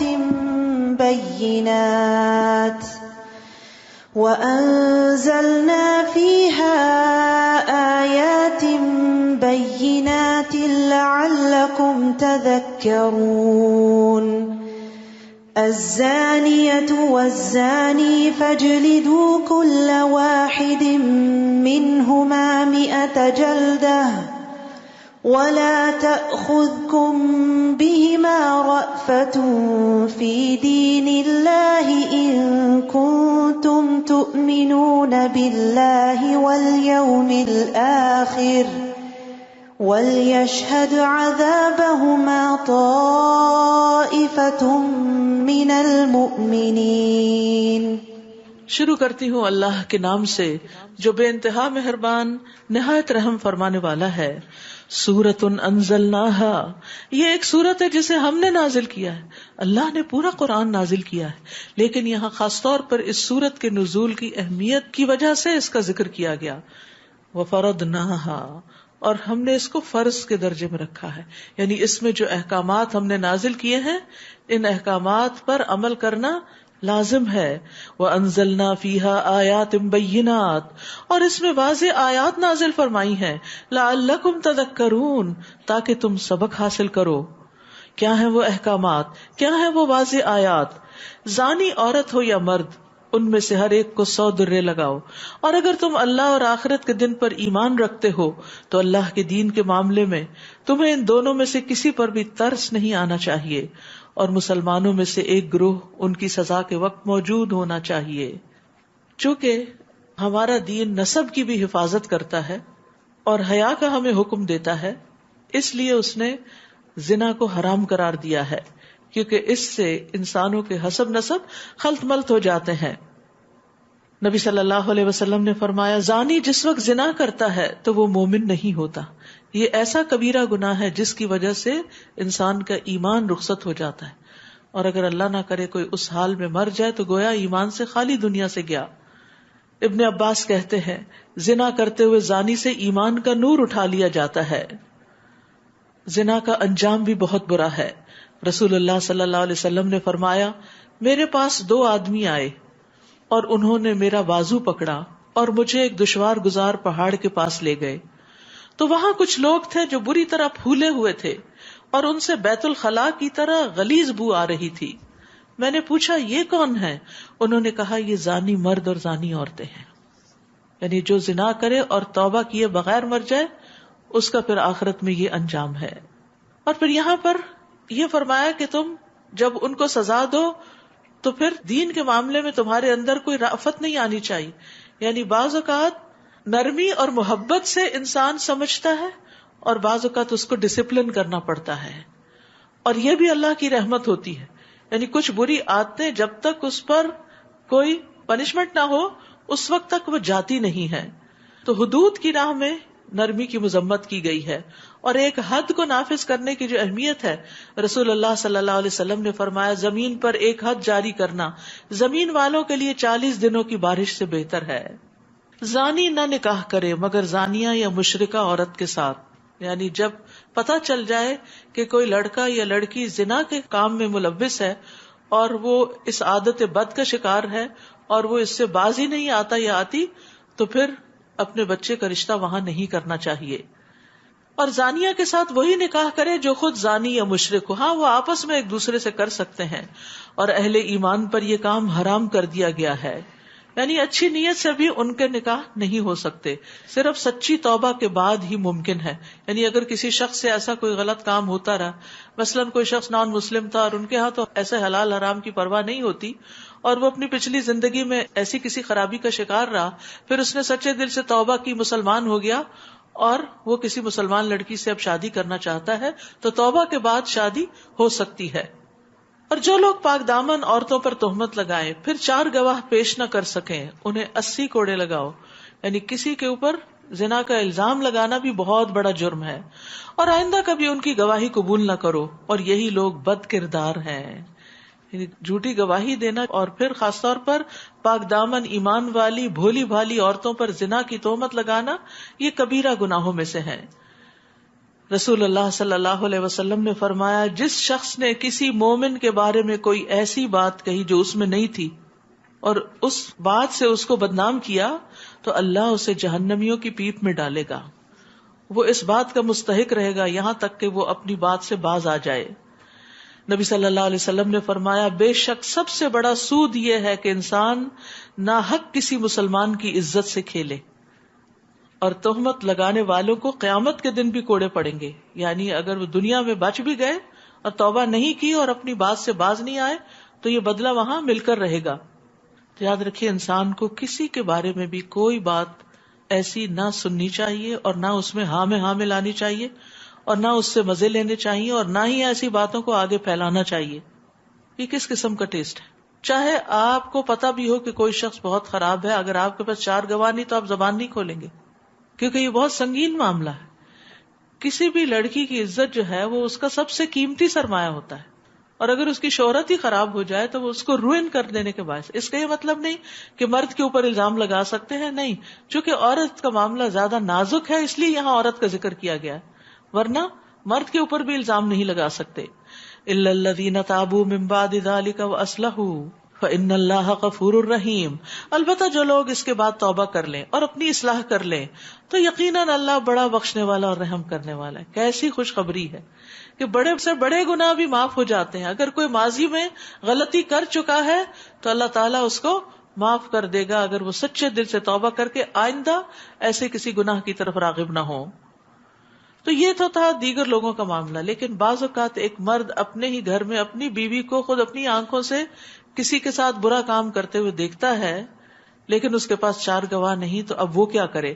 فرمایا، اور جو لوگ اپنی بیویوں پر تہمت لگائیں اور ان کے اپنے سوا ان کے پاس کوئی گواہ بھی نہ ہو تو ان میں سے ایسے شخص کی شہادت یوں ہوگی کہ وہ 4 دفعہ اللہ کی قسم کھا کر گواہی دے کہ وہ سچا ہے.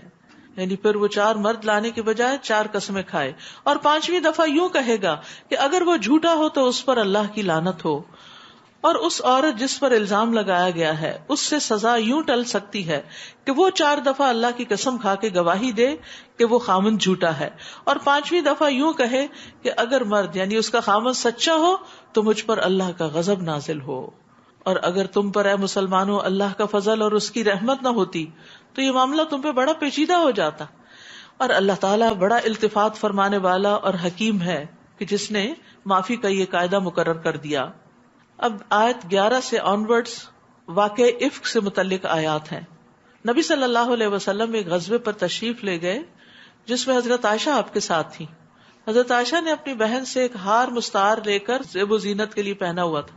تو اس سے پتہ چلتا ہے کہ سفر میں بھی خواتین اپنا زیور ساتھ لے جا سکتے. بہرحال وہاں پر جب واپس آ رہے تھے تو ایک جگہ سارے لشکر نے پڑاؤ ڈالا اور حضرت عائشہ جو تھی وہ رفع حاجت کے لیے اپنے ہودج سے باہر نکل کے کہیں ذرا دور گئی.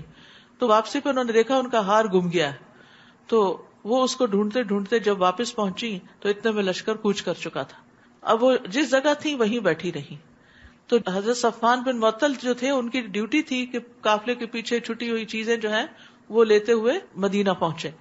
تو انہوں نے دیکھا کہ یہاں عائشہ بیٹھی ہیں کیونکہ پردے کے احکام نازل ہونے سے پہلے وہ ان کو دیکھ چکے تھے. تو انہوں نے انا للہ و انا الیہ راجعون پڑھا، اپنا اونٹ پاس کھڑا کیا اور اس پر ان کو سوار کیا اور اس کے بعد راستہ بھر ان سے کوئی بات نہیں کی. لیکن جب یہ مدینہ ان کو لے کے داخل ہو رہے تھے تو منافقین کے سردار عبداللہ بن ابی نے حضرت عائشہ پر زنا کا الزام لگا دیا کہ یہ جان بوجھ کے پیچھے رہی ہیں، اس شخص کے ساتھ نعوذ باللہ کوئی غلط تعلقات تھے اور یہ زنا کر کے واپس لوٹی ہیں، صحیح سلامت نہیں آئی. یہ کوئی چھوٹی بات نہیں تھی، بہت بڑی بات تھی. بہرحال یہ بات اس نے اپنے سرکل میں کہی، وہاں سے آگے پھیلتی چلی گئی اور ہر شخص پریشان تھا. 1 مہینے تک وہی نازل نہیں ہوئی اور مدینہ کی جو فضا تھی وہ بہت ٹینس ہو گئی. اس کے بعد اللہ سبحانہ وتعالی نے حضرت عائشہ کی صفائی میں برات میں یہ آیات نازل کی فرمایا ان الذین جاؤوا بالافک عصبۃ منکم، جن لوگوں نے تہمت کی باتیں کی ہیں وہ تمہیں میں سے ایک ٹولہ ہے، یعنی منافقین کا ٹولہ، جن کے پھیر میں کچھ چند مخلص مسلمان بھی آ گئے تھے. لا تحسبوه شرا لکم بل هو خیر لکم، اسے اپنے لیے برا نہ سمجھو بلکہ وہ تمہارے لیے اچھا ہے. سبحان اللہ، اتنی تکلیف سے نبی صلی اللہ علیہ وسلم گزرے، حضرت عائشہ، ان کے والدین، مخلص مسلمان، سارے کے سارے مدینہ والے، یعنی ایک انتہائی پریشانی اور غم کے عالم سے گزر رہے تھے اور کسی کے پاس کوئی جواب نہیں تھا. حضرت عائشہ پر ایک پہاڑ ٹوٹ پڑا تھا غم کا. اللہ سبحانہ وتعالیٰ اتنے شدید غم اور تکلیف کے واقعے کو بھی کہتے ہیں اس میں بھی خیر ہے. سبحان اللہ. تو پھر اس سے چھوٹی چھوٹی تکلیفوں پر تو انسان کا اگر پازیٹیو ایٹیٹیوڈ ہو اور کہ اس میں بھی خیر ہے، اس سے بھی کچھ فائدہ ہی ہو جائے گا، اس سے میرے گناہ جھڑ جائیں گے، اس سے میرے اندر کچھ میچورٹی آ جائے گی، یہ چیز میرے ایکسپیرینس اور لرننگ میں اضافہ کر رہی ہے. کیونکہ ہر واقعہ اور ہر وہ چیز ایکسپیرینس جس سے انسان گزرتا ہے وہ اس کے اندر ایک میچورٹی کا نیکسٹ لیول لے کر آتا ہے. تو اس واقعے کو کہا اس میں بھی خیر ہے، کیونکہ اس میں حضرت عائشہ کے بارے میں پھر برات نازل ہوئی، آیات باقاعدہ نازل ہوئی جو قیامت تک پڑھی جائیں گی، اور اللہ تعالیٰ نے ان کو عزت بخشی اور بہتان لگنے کی وجہ سے ان کا ثواب بہت زیادہ ہو گیا. اور اس میں عام مومنوں کے لیے بھی نصیحت تھی کہ ایسے واقعات میں کیا کرتے ہیں. اور پھر یہ ہے کہ بہتان لگانے والوں پر حد بھی جاری ہوئی، تو یہ کہ اسلام کا قانون بھی سامنے آ گیا. فرمایا اسے تم اپنے لیے برا نہ سمجھو، وہ تمہارے لیے بہتر ہے. جس نے اس میں جتنا حصہ لیا اتنا ہی گناہ کمایا. ایک دفعہ یہ ذکر کیا تو اتنا، 2 دفعہ یا 10 دفعہ، جتنا جتنا جس نے اس کو پروپیگیٹ کیا اتنا ہی گناہ کمایا. اور ان میں سے جو شخص اس تہمت کے بڑے حصے کا ذمہ دار بنا، یعنی عبداللہ بن ابی، اس کے لیے عذاب عظیم ہے. استغفر اللہ. سوچتے ہو منافقین یہ آیات سن کے بھی نہیں پگھلتے تھے. سچ ہی قرآن کہتا ہے کہ لا یشعرون لا یفقہون، ان کو شعور ہی نہیں، سمجھ ہی نہیں. اگر انسان کے اندر سمجھ ہو تو اس کو اشارہ بھی کافی ہوتا ہے. وہ دوسرے کی پٹائی ہو رہی ہے تو اپنے بارے میں ڈرتا ہے کہ کہیں مجھ سے ایسی غلطی نہ ہو کہ میری اس طرح کی پکڑ ہو. وہ دوسروں سے بھی عبرت لیتا ہے. کہاں یہ کہ کوئی بات خود اسی کے اوپر آ جائے اور وہ اس سے بھی نصیحت نہ پکڑے. فرمایا جب تم نے یہ قصہ سنا تھا تو مومن مردوں اور مومن عورتوں نے اپنے دل میں اچھی بات کیوں نہ سوچی اور یوں کیوں نہ کہہ دیا کہ یہ صریح بہتان ہے. یہی اخلاق ہمیں سیکھ لینا چاہیے. کسی کے بارے میں بری بات سنیں تو کہیں کہ ہمیں تو یقین نہیں آتا، اس کا دفاع کریں اور اس کو بہتان بتائیں.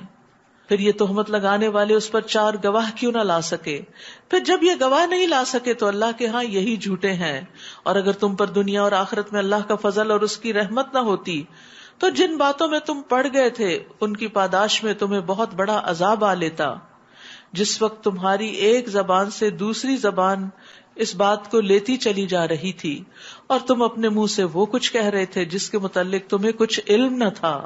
بغیر علم کے، بغیر دلیل کے تم بات کر رہے تھے اور تم اسے معمولی بات سمجھ رہے تھے، حالانکہ وہ اللہ کے ہاں بہت بڑی بات تھی. تو یاد رکھیے گناہوں کو حقیر نہیں سمجھنا چاہیے. ابن سیرین کہتے ہیں اللہ کی قسم جو گناہ مجھ سے ہو گئے میں ان پہ نہیں روتا بلکہ میں ان گناہوں پہ روتا ہوں جنہیں میں نے حقیر جانا جبکہ وہ اللہ کے ہاں انتہائی سنگین ہے. بعض اوقات انسان کوئی غلط کام کرتا ہے، کہتے کوئی بات نہیں، معمولی سی بات ہے، اللہ معاف کرنے والا ہے، خیر ہے، کوئی بات نہیں، اور یہ کہتے کہتے گناہ پہ گناہ کرتا چلا جاتا. ایسے گناہوں پر تو انسان توبہ بھی نہیں کرتا.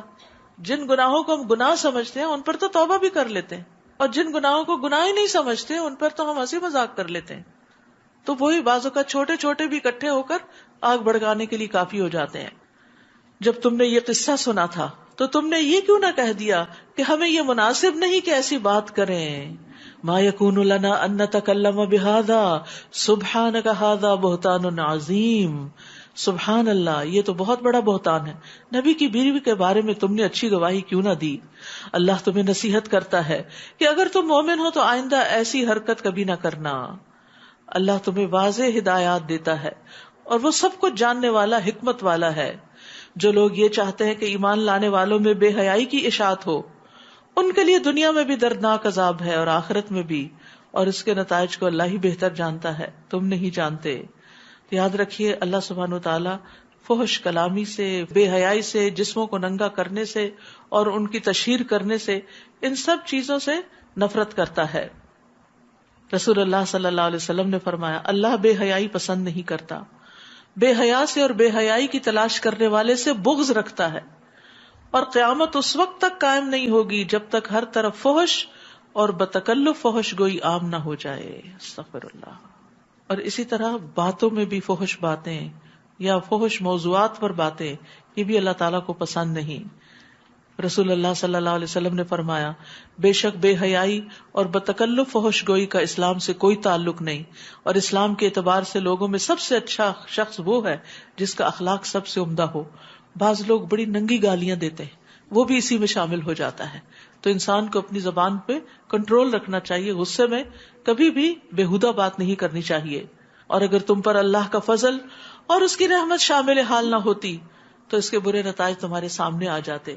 اور اللہ تعالیٰ یقیناً بڑا مہربان اور نہایت رحم کرنے والا ہے. اے ایمان والو، شیطان کے نقش قدم پر نہ چلو، اور جو شخص شیطان کے قدموں پر چلے گا تو وہ تو بے حیائی اور برے کاموں کا ہی حکم دے گا. اور اگر تم پر اللہ کا فضل اور اس کی رحمت شامل حال نہ ہوتی، اب یہ بات بار بار کہی جا رہی کہ ان نازک معاملات میں اللہ ہی نے تمہیں سنبھالا ہے، تو تم میں سے کبھی کوئی پاک صاف نہ رہ سکتا تھا، مگر اللہ جسے چاہے پاک سیرت بنا دیتا ہے. تو پاک دامنی اللہ سے مانگنی چاہیے، اور اللہ سب کچھ سننے والا اور جاننے والا ہے. اب جب یہ واقعہ ہو گیا تو الزام لگانے والوں میں ایک مستح بن اساسہ بھی تھے، جو حضرت ابو بکر کے قریبی رشتہ دار تھے، مسکین مہاجر شخص تھے جن کے پاس اپنا کوئی آمدنی کا ذریعہ نہیں تھا. تو حضرت ابو بکر نے ان کا وظیفہ لگایا ہوا تھا، ان کی مدد کرتے تھے. جب آپ کو پتا چلا کہ انہوں نے ہی آپ کی بیٹی پر الزام لگانے میں حصہ لیا ہے تو انہوں نے قسم کھا لی کہ میں آئندہ اس کی مدد نہیں کروں گا. لیکن پھر کیا ہوا؟ اللہ سبحانہ وتعالیٰ نے آیت نازل کر دی، اور تم میں سے آسودہ حال لوگوں کو یہ قسم نہیں کھانی چاہیے کہ وہ قرابت داروں، مسکینوں اور اللہ کی راہ میں ہجرت کرنے والوں کو کچھ صدقہ وغیرہ نہ دیں گے. انہیں چاہیے کہ ان کو معاف کر دیں. سبحان اللہ، اتنا بڑا قصور کہ جو دل کو پارا پارا کر دے اس کو بھی معاف کر دو. اور خاص طور پر اس کی پچھلی زندگی کی نیکی کو دیکھ لو کہ اس نے کبھی تم پر کوئی احسان کیا تھا. یہاں پر خاص طور پر حضرت مستح کے مہاجر فی سبیل اللہ ہونے کا ذکر کیا گیا کہ اگرچہ انسان تھے، غلطی ہو گئی، لیکن ان کی قربانیاں بھی ہیں. انہیں چاہیے کہ وہ ان کو معاف کر دیں اور ان سے درگزر کریں. کیا تم یہ پسند نہیں کرتے کہ اللہ تمہیں معاف کر دے؟ الا تحبون ان یغفر اللہ لکم، اور اللہ بڑا بخشنے والا اور رحم کرنے والا ہے. یعنی اگر تم معاف کر دو گے تو اللہ تمہیں معاف کر دے گا، اور جس طرح کا تم درگزر کرو گے اسی طرح کا درگزر اللہ تعالیٰ کرے گا. اور یہ بردبار انسان کی صفت ہوتی ہے کہ جب اسے قدرت حاصل ہو تو انتقام نہ لے بلکہ درگزر سے کام لے. اور یاد رکھیے معاف کرنے میں ہی سکون ہے اور اطمینان ہے. فضیل بن ایاس کہتے ہیں جب کوئی شخص تم سے کسی اور کی شکایت کرے، فلاں نے میرے ساتھ یہ ظلم کیا، یہ ظلم کیا، تو اسے کہا میرے بھائی اسے معاف کر دو، کیونکہ معاف کرنا تقویٰ کے زیادہ قریب ہے. اگر وہ کہے میرا دل معاف نہیں کر سکتا، میں تو بدلہ لوں گا جیسے اللہ نے مجھے حکم دیا ہے، تو پھر اسے کہو کہ اگر تم صحیح طرح بدلہ لے سکتے ہو تو لے لو، ورنہ معافی کے دروازے کی طرف پلٹو، کیونکہ وہ بہت وسعت والا دروازہ ہے. اور جو معاف کر دے اور اصلاح کر دے تو اس کا اجر اللہ کے ذمہ ہے. معاف کرنے والا تو رات کو اپنے بستر پہ آرام سے سو جاتا ہے، اور بدلہ لینے والا دن رات متفکر رہتا ہے، دن رات خون کھولتا رہتا ہے اس کا. حدیث میں آتا ہے نبی صلی اللہ علیہ وسلم نے فرمایا درگزر کیا کرو، اللہ تمہیں عزت بخشے گا. سبحان اللہ، کتنی بڑی خوشخبری ہے. معاف کر دیا کرو، اس سے تمہاری عزت بڑھے گی. یعنی لوگ تمہیں گرانا چاہتے ہیں، اللہ تمہیں اٹھا دے گا. معاف کرنے سے عزت میں اضافہ ہی ہوتا ہے، اور جو اللہ کے لیے تواضع اختیار کرتا ہے اللہ اس کو بلندی عطا فرماتا ہے. نبی صلی اللہ علیہ وسلم نے فرمایا جو بندہ کسی کے ظلم کو معاف کرے گا اللہ تعالیٰ قیامت کے دن اس کی عزت بڑھا دے گا. سبحان اللہ. جو لوگ پاک دامن اور بھولی بھالی مومن عورتوں پر تہمت لگاتے ہیں ان پر دنیا میں بھی لعنت اور آخرت میں بھی، اور انہیں بہت برا عذاب ہوگا. یہ غافلات کون ہوتی ہیں؟ یعنی جنہیں بے حیائی کے کاموں سے اور زنا وغیرہ اور ایسے ریلیشن شپ سے کوئی تعلق واسطہ نہیں ہوتا. اور حضرت عائشہ ایسی ہی تھی. جس دن ایسے مجرموں کی اپنی زبانیں، ہاتھ اور پاؤں انہی کے خلاف، ان کے کرتوتوں کے متعلق گواہی دیں گے، اس دن اللہ انہیں وہ بدلہ دے گا جس کے وہ مستحق ہیں، اور وہ جان لیں گے کہ اللہ ہی حق ہے، سچ کو سچ کر دکھانے والا ہے. الخبیثات للخبیثین والخبیثون للخبیثات. خبیث عورتیں خبیث مردوں کے لیے ہیں، یا خبیث باتیں خبیث لوگوں کو ہی زیب دیتی ہیں، اور خبیث مرد خبیث عورتوں کے لیے ہیں، اور پاکیزہ عورتیں پاکیزہ مردوں کے لیے، اور پاکیزہ مرد پاکیزہ عورتوں کے لیے. ان کا دامن ان باتوں سے پاک ہے جو وہ تہمت لگانے والے کہتے ہیں، ان کے لیے بخشش بھی ہے اور عزت کی روزی بھی. اب یہ بات جب ہو گئی، یہ واقعہ پیش آ گیا، تو یہ واقعہ سبب بنا اس سورت کے نازل ہونے کا، ان آیات کے نازل ہونے کا، اور مسلمانوں کو معاشرتی زندگی کے آداب سکھانے کا، ان تمام چیزوں کے بارے میں بتانے کا، تاکہ وہ اس نتیجے تک پہنچے ہی نہ، پہلے سے ہی ایسے اصولوں پر عمل کریں جس کے نتیجے میں وہ ان بڑی مشکلات سے بچ سکیں. تو پہلا حکم، یا ایھا الذین آمنوا لا تدخلوا بیوتا غیر بیوتکم حتی تستأنسوا وتسلموا علی اہلها، اے ایمان والو اپنے گھروں کے سوا دوسروں کے گھروں میں داخل نہ ہوا کرو. یعنی اچانک کسی کے گھر میں مت چلے جاؤ، ہو سکتا ہے کسی لڑکی پہ تمہاری نظر پڑ جائے، ہو سکتا ہے کوئی عورت اکیلی ہو اور تمہاری نیت خراب ہو جائے. جب تک کہ ان کی رضا حاصل نہ کر لو، یعنی اجازت نہ لے لو، اور گھر والوں پر سلام نہ کر لو، یہ بات تمہارے حق میں بہتر ہے، توقع ہے کہ تم اسے یاد رکھو گے. تو گھر میں سلام کر کے داخل ہونا چاہیے، چاہے اپنا ہو یا دوسرے کا گھر ہو. اور اسی طرح تستأنسوا میں دستک دینا یا بیل کرنا یا ڈور ناک کرنا، کوئی بھی چیز جس کے ذریعے گھر والوں کو پتا چل جائے کہ کوئی آ رہا ہے، اس کا استعمال ضروری ہے. یا پہلے فون پر آپ بتا دیں کسی بھی ذریعے سے. پھر اگر ان میں سے کسی کو نہ پاؤ تو جب تک تمہیں اجازت نہ ملے اس میں داخل نہ ہونا. اکیلے گھر میں مت جانا ورنہ کوئی چوری کی تہمت ہی نہ لگا دے. اور اگر تمہیں کہا جائے کہ واپس چلے جاؤ تو واپس چلے جاؤ، یہ تمہارے لیے زیادہ پاکیزہ طریقہ ہے. یعنی اگر کوئی مصروف ہے، اس وقت تمہیں اٹینڈ نہیں کر سکتا اور تم اجازت اور اطلاع کے بغیر چلے گئے ہو تو پھر قصور تمہارا اپنا ہے. اگر تمہیں اجازت نہیں ملتی اندر آنے کی تو پھر مت جاؤ. اور جو کام تم کرتے ہو اللہ اسے خوب جانتا ہے. یعنی جب لوٹ کے کوئی جانے کا کہے تو خوشی سے واپس جانا چاہیے، کیونکہ یہ بھی اللہ کے حکم ماننے کی بات ہے. البتہ بے آباد گھروں میں داخل ہونے سے تم پر کوئی گناہ نہیں. جہاں تمہارے فائدے کی کوئی چیز ہو، یعنی خالی گھر ہے، تمہیں کسی نے رینٹ پر دے دیا، اب اس میں تم جا سکتے ہو اگرچہ وہ کسی اور کی ملکیت ہے. اور اللہ خوب جانتا ہے جو تم ظاہر کرتے ہو اور جو تم چھپاتے ہو. مزید حکم، قل للمؤمنین یغضوا من ابصارہم ویحفظوا فروجہم ذلک ازکی لہم. اے نبی، مومن مردوں سے کہیے کہ وہ اپنی نگاہیں نیچی رکھا کریں اور اپنی شرمگاہوں کی حفاظت کریں، یہ ان کے لیے زیادہ پاکیزہ طریقہ ہے، اور جو کچھ وہ کرتے ہیں اللہ اس سے باخبر ہے. یاد رکھیے آنکھ دل کا دروازہ ہے. جو چیز آنکھ سے دل میں چلی جاتی ہے بعضوں کو دل میں بیٹھ جاتی ہے. تو آنکھ کے فتنے سے بچنے کی کوشش کرنی چاہیے. ایسی چیزوں پر نگاہ نہیں ڈالنی چاہیے یا نگاہ بھر کے نہیں دیکھنا چاہیے. اور یہ مردوں کے لیے بھی اور آگے عورتوں کو بھی یہی حکم ہے کہ جو انسان کو زنا کی طرف لے جائیں، حرام کی طرف لے جائیں، غلط چیز کی طرف لے جائیں، یا دنیا کی محبت، خواہشات، حسرتیں دل میں پیدا کر دیں. نبی صلی اللہ علیہ وسلم نے فرمایا ابن آدم پر اس کے زنا سے حصہ لکھ دیا گیا جو وہ لامحالہ اسے ملے گا. بس آنکھوں کا زنا دیکھنا ہے، اور اس میں سامنے بھی کسی کو دیکھنا اور تصویریں بھی ایسی ننگی دیکھنا اور پورن دیکھنا، یہ ساری چیزیں اس میں شامل ہو جاتی ہیں، اور یہ ایمان کے منافی عمل ہے. نبی صلی اللہ علیہ وسلم نے فرمایا اے علی، نظر کے پیچھے نظر مت لگاؤ. یعنی ایک چیز دیکھی، اٹریکشن ہوئی، پھر دوبارہ نہ دیکھو، پھر دوبارہ نہ دیکھو، کیونکہ پہلی تمہارے لیے معاف ہے لیکن دوسری نہیں. اچانک نظر پڑے تو نظر پھیر لینی چاہیے. اور جو شخص 6 چیزوں کی ضمانت دے تو نبی صلی اللہ علیہ وسلم نے جنت کی ضمانت اس کو دی، اور اس میں ایک شرمگاہوں کی حفاظت اور دوسرے نگاہوں کو جھکا کے رکھنا. وَقُلْ لِلْمُؤْمِنَاتِ، اور مومن عورتوں سے بھی کہہ دیجئے کہ وہ اپنی نگاہیں نیچی رکھا کریں اور اپنی شرمگاہوں کی حفاظت کیا کریں. یعنی ان کے لیے بھی وہی احکامات ہیں جو مردوں کے لیے، لیکن عورتوں کے لیے کچھ مزید احکامات بھی ہیں. اور وہ کیا ہے؟ اور اپنی زینت کو ظاہر نہ کریں. زینت میں انسان کا میک اپ، خوبصورت کپڑے اور جسم کے وہ حصے جو چھپانے کے لائق ہیں جیسے گلا وغیرہ ہے، تو ان چیزوں کو غیر مردوں کے سامنے ظاہر نہیں کرنا چاہیے، مگر جو از خود ظاہر ہو جائے. مثلاً آپ نے ہاتھ بڑھایا کوئی چیز اٹھانے کے لیے، تھوڑا سا بازو سے کپڑا ہٹ گیا، کوئی انگوٹھی پہنی ہوئی ہے یا اس طرح کی. اور اپنی اوڑھنیاں اپنے سینوں پر ڈال لیا کریں اور اپنے بناؤ سنگار کو ظاہر نہ کرو. لیکن افسوس یہ کہ بعض لوگ سکارف بھی لیتے ہیں تو وہ گلے میں ہی لپیٹ لیتے ہیں اور سینہ ننگا ہو رہا ہوتا ہے. بعض لوگوں کا پورا سینہ ننگا ہوتا ہے، بعض آدھا ننگا کر کے پھرتے ہیں. تو یہ قرآن کے حکم کے صریح خلاف ہے. سکارف لیں، اپنی چیسٹ پوری ڈھانپیں، صرف اوپر اوپر گلے کی حد تک نہیں، یا اس طرح نہیں کہ دوپٹہ یوں لے کے سینہ ڈھانپ دے اور گلا ننگا ہو رہا ہو، کیونکہ خمار کہتے ہیں سر کے کپڑے کو، یعنی سر کا کپڑا اس طرح پہنے کہ وہ سینے تک آ جائے.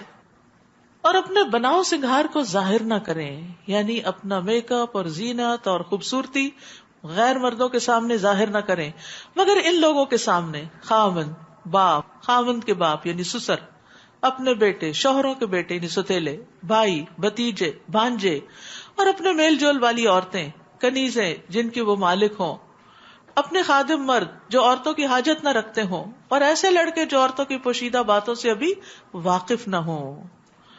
اور اپنے پاؤں زمین پر مارتے ہوئے نہ چلیں کہ جو زینت انہوں نے چھپا رکھی ہے یعنی زیورات وغیرہ کی، اس کا لوگوں کو علم ہو جائے. یعنی عورتیں پاؤں میں بھی بعض اوقات بجنے والا زیور پہنتی ہیں یا کچھ، یا ایسی جوتی بعض اوقات کہ جس سے پوری مارکیٹ متوجہ ہو جائے کہ کون جا رہا ہے. تو زمین پہ پاؤں مار کے بھی چلنا عورت کے لیے ناپسندیدہ ہے. اے ایمان والو، تم سب مل کر اللہ کے حضور توبہ کرو، توقع ہے کہ تم کامیاب ہو جاؤ گے. یعنی ان سارے احکامات کو ماننے کے بعد بھی توبہ کرتے رہو کہ کہیں کوئی چیز رہ نہ جاتی ہو، کرنے کے باوجود بھی کوئی بھول چوک نہ ہوتی ہو. لیکن ہم میں سے بہت سے لوگ اس گناہ کو گناہ ہی نہیں سمجھتے، توبہ کب کریں گے؟ نہ اس کو گناہ سمجھا، نہ اس سے باز آئے، اور اگر ہو چکا تو توبہ بھی نہیں کی. تو اس لیے بہت ضروری ہے کہ یہ سورت جس کو اللہ تعالیٰ نے فرمایا ہم نے نازل کیا، یہ ہمارے احکامات ہیں اور ہم نے فرض کیا ہے. کیونکہ بہت سے لوگ کہتے ہیں کیا اس زینت کو چھپانا کوئی فرض ہے؟ اللہ نے سورت کے شروع میں کہہ دیا یہ فرض احکامات ہیں، تو پھر اور کون سے فرض کی بات ہے؟ رسول اللہ صلی اللہ علیہ وسلم نے فرمایا تمہاری بدترین عورتیں وہ ہیں جو زینت کا اظہار کرنے والی ہیں، تکبر سے چلنے والی ہیں. ایسی عورتیں منافق ہیں، ان میں سے کوئی بھی جنت میں داخل نہ ہوگی مگر سرخ چونچ اور سرخ پیر والے کوے کی طرح، یعنی بہت کم، جو کلرڈ قسم کے برڈز ہوتے ہیں جو کبھی کبھی نظر آتے ہیں کسی خاص موسم میں. تو یہاں توبہ کا وجوب بھی ہے کہ نیک اعمال کرنے کے باوجود اور برائیوں سے بچنے کے باوجود بھی انسان کو توبہ کرتے رہنا چاہیے. نبی صلی اللہ علیہ وسلم دن میں 70 سے 100 بار استغفار کرتے تھے، حالانکہ آپ کے تو اگلے پچھلے سارے گناہ معاف کر دیے گئے تھے، بلکہ آپ تو معصوم عن الخطا تھے. مزید احکامات. اور تم میں سے جو لوگ مجرد ہیں یعنی اکیلے ہیں، سنگل ہیں، ان کے نکاح کر دو تاکہ زنا کی طرف نہ جائیں. اور اپنے لونڈی غلاموں کے بھی جو نکاح کے قابل ہوں، اگر وہ محتاج ہے تو اللہ انہیں اپنی مہربانی سے غنی کر دے گا، اور اللہ بڑی وسعت والا اور جاننے والا ہے. یعنی رشتہ ملنے پر نکاح میں تاخیر نہیں کرنی چاہیے. نبی صلی اللہ علیہ وسلم نے حضرت علی سے کہا کہ 3 چیزوں میں تاخیر نہ کرو: نماز جب وقت ہو جائے، جنازہ جب حاضر ہو جائے، اور اکیلا سنگل کہ نکاح میں جب اس کا ہم پلہ رشتہ مل جائے. اور نکاح کشادگی کا باعث ہے. یعنی اگر بچوں کے حالات بہت زیادہ اچھے بھی نہیں تو بھی نکاح سے انشاءاللہ دونوں مل کے جب گھر بنائیں گے تو برکت ہو جائے گی. تو اس لیے ہم سب کو سوچنا چاہیے کہ جب بچے جوان ہو جائیں تو ان کی شادی کی فکر کرنی چاہیے، اور بلا وجہ چھوٹی چھوٹی باتوں کا بہانہ کر کے تاخیر نہیں کرنی چاہیے کہ ابھی پڑھ رہے ہیں، ابھی جاب نہیں ہے، ابھی فلاں نہیں. انشاءاللہ وقت کے ساتھ ساتھ سارے کام ہوتے جائیں گے. نکاح ان چیزوں میں حائل تھوڑی ہے. یہ تو ہم نے لائف سٹائل ایسا بنا لیا کہ جب شادی ہوگی تو سبھی کچھ چھوڑ بیٹھے. یعنی بعض بچیاں اتنا اچھا پڑھنے لکھنے میں ہوتی ہیں، کام میں ہوتی ہیں، لیکن شادی ہوگی بس پھر سو کے وقت گزارا جا رہا ہے. بس پہننے، کھانے، اوڑھنے، سیر سپاٹے کی طرف توجہ ہے اور پروڈکٹیو لائف نہیں بسر کرتی. تو شادی کاموں میں رکاوٹ نہیں ہے، بلکہ انسان کو اچھے مددگار مل جائیں تو پھر انسان اور زیادہ بہتر طور پہ آگے بڑھ سکتا ہے. اور جو لوگ نکاح کا سامان نہیں پاتے، یعنی مال نہیں، انہیں زنا وغیرہ سے بچے رہنا چاہیے. یہ نہیں کہنا چاہیے ہماری چونکہ شادی نہیں ہوتی اس لیے ہم زنا کر سکتے ہیں. نو جواز. تاکہ اللہ نے اپنے فضل سے غنی کر دے اور تمہارے غلاموں میں سے جو مکاتبت کرنا چاہیں، اگر تم ان میں بھلائی دیکھو تو ان سے مکاتبت کر لو، یعنی انہیں آزاد کرنے کے لیے. اور اس مال میں سے جو اللہ نے تمہیں دیا ہے انہیں بھی دو. اور تمہاری لونڈیاں اگر پاک دامن رہنا چاہیں تو انہیں دنیاوی فائدوں کی خاطر بدکاری پہ مجبور نہ کرو. زمانے جاہلیت میں لوگ اپنی لونڈیوں سے پروسٹیٹیوشن کا کام کرواتے تھے اور ان کی کمائی خود رکھ لیتے تھے. اور جو کوئی انہیں مجبور کرے تو ان پر جبر کے بعد اللہ تعالیٰ انہیں بخشنے والا ہے اور رحم کرنے والا ہے. اور پکڑ تو پھر اس کی ہوگی جو کسی کو برائی پہ مجبور کر رہا ہے. ہم نے تمہاری طرف واضح احکام بتلانے والی آیات بھی نازل کی ہیں، اور ان لوگوں کی مثالیں بھی جو تم سے پہلے گزر چکے ہیں، اور پرہیزگاروں کے لیے نصیحتیں بھی نازل کر دی ہیں.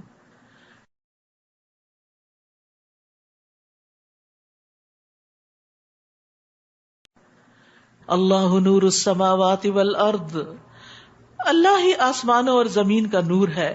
اس کے نور کی مثال ایسی ہے جیسے ایک تاک ہو جس میں ایک چراغ ہو. یہ چراغ فانوس میں رکھا ہوا ہو، وہ فانوس ایسا صاف شفاف ہو جیسے ایک چمکتا ہوا تارا، اور وہ چراغ زیتون کے مبارک درخت کے تیل سے روشن کیا جاتا ہو جو نہ مشرق میں ہوتا ہے نہ مغرب میں. اس کے تیل کو اگر آگ نہ بھی چھوئے تو بھی وہ از خود بھڑک اٹھنے کے قریب ہوتا ہے.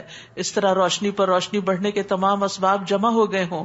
اللہ اپنے ایسے ہی نور کی طرف جسے چاہتا ہے رہنمائی کر دیتا ہے، اور اللہ مثالیں بیان کر کے لوگوں کو سمجھاتا ہے.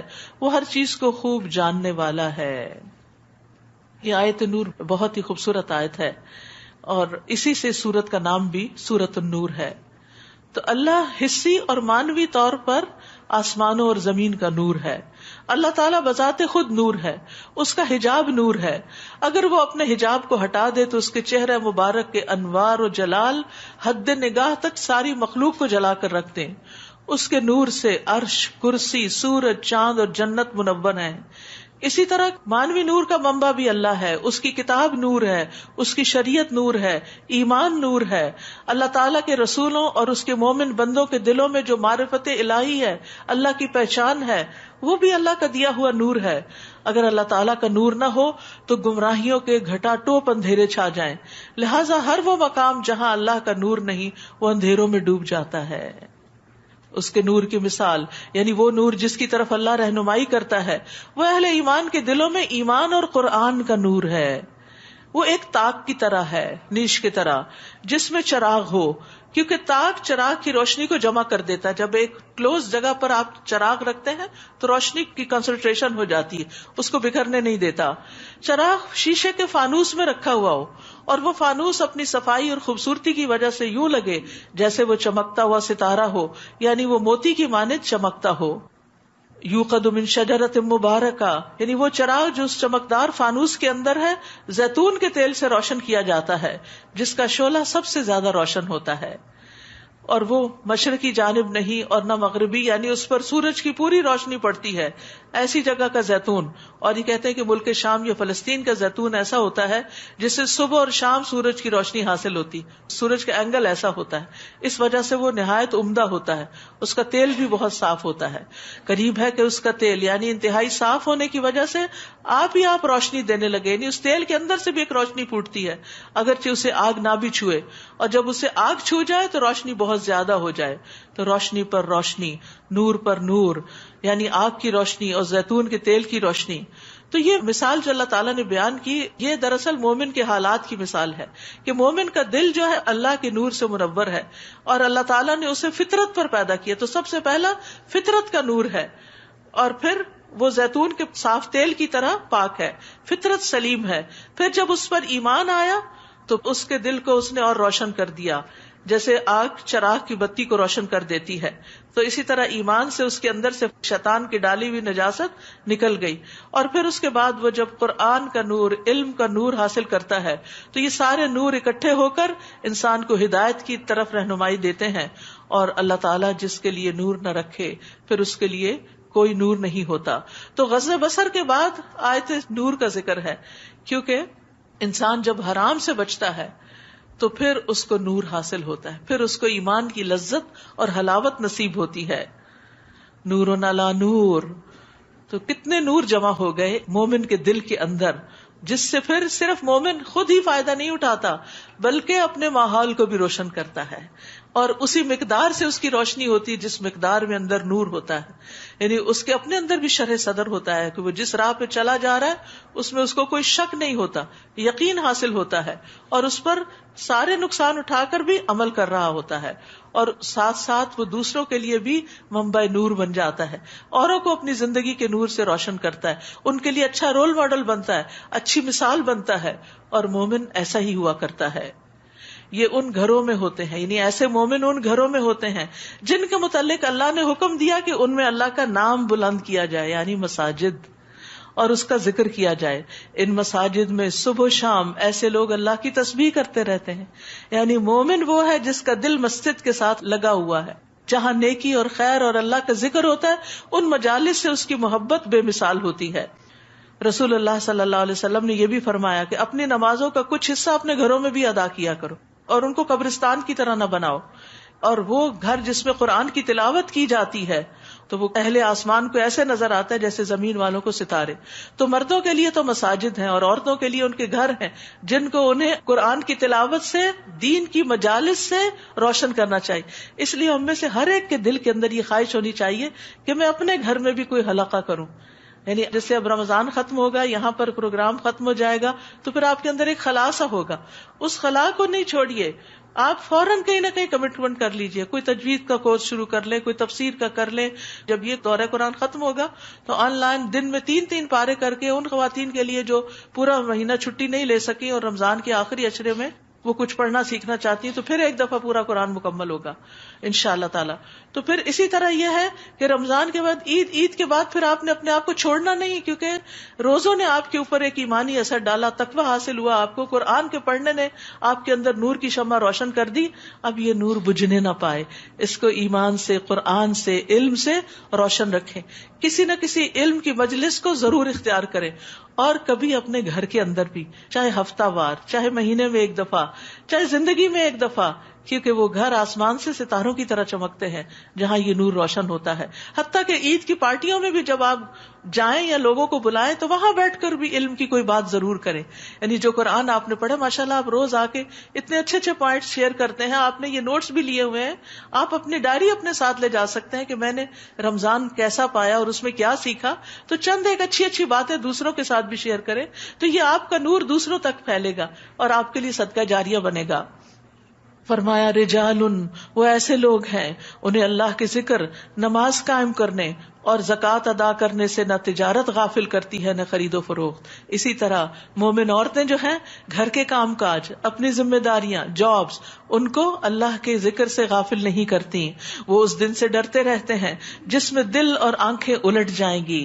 تو یاد رکھیے، گھر کا کام کر رہے ہو یا باہر کا کام، نماز کا وقت آ گیا دوڑ پڑے اللہ کے ذکر کی طرف.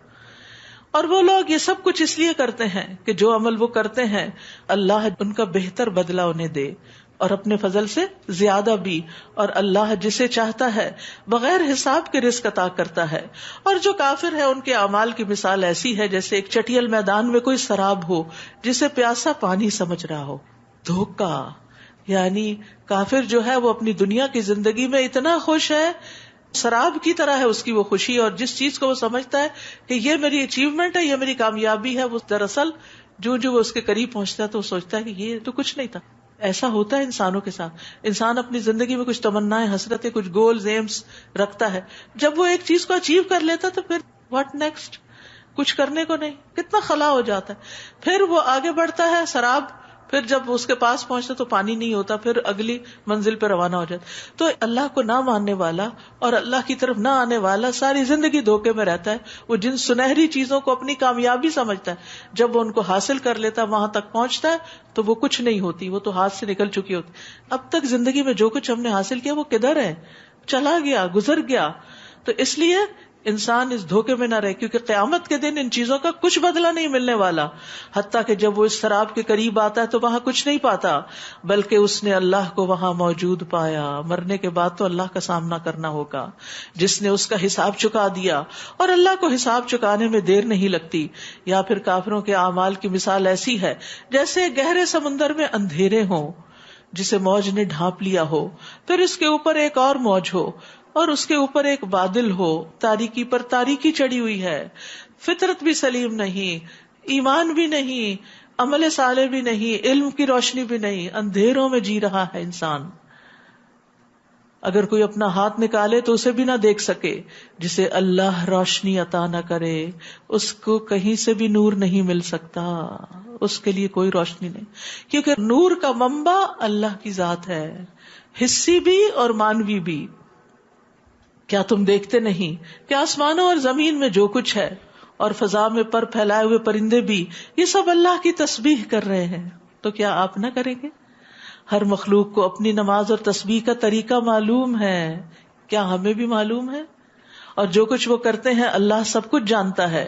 نیز آسمانوں اور زمین کی بادشاہی اللہ ہی کے لیے ہے اور اسی کی طرف سب کو لوٹ کے جانا ہے. کیا تم دیکھتے نہیں کہ اللہ بادل کو آہستہ آہستہ چلاتا ہے, پتہ بھی نہیں چلتا, اور بادل ایک جگہ سے دوسری جگہ جا پہنچے ہوتے ہیں. ان کی ٹریفک کا کوئی شور اور دھواں کچھ بھی نہیں ہوتا, حالانکہ وہ آپ کی گاڑیوں سے زیادہ بھاری بوجھ لے کے چل رہے ہوتے ہیں, آپ کے ٹرک سے زیادہ لوڈڈ ہوتے ہیں.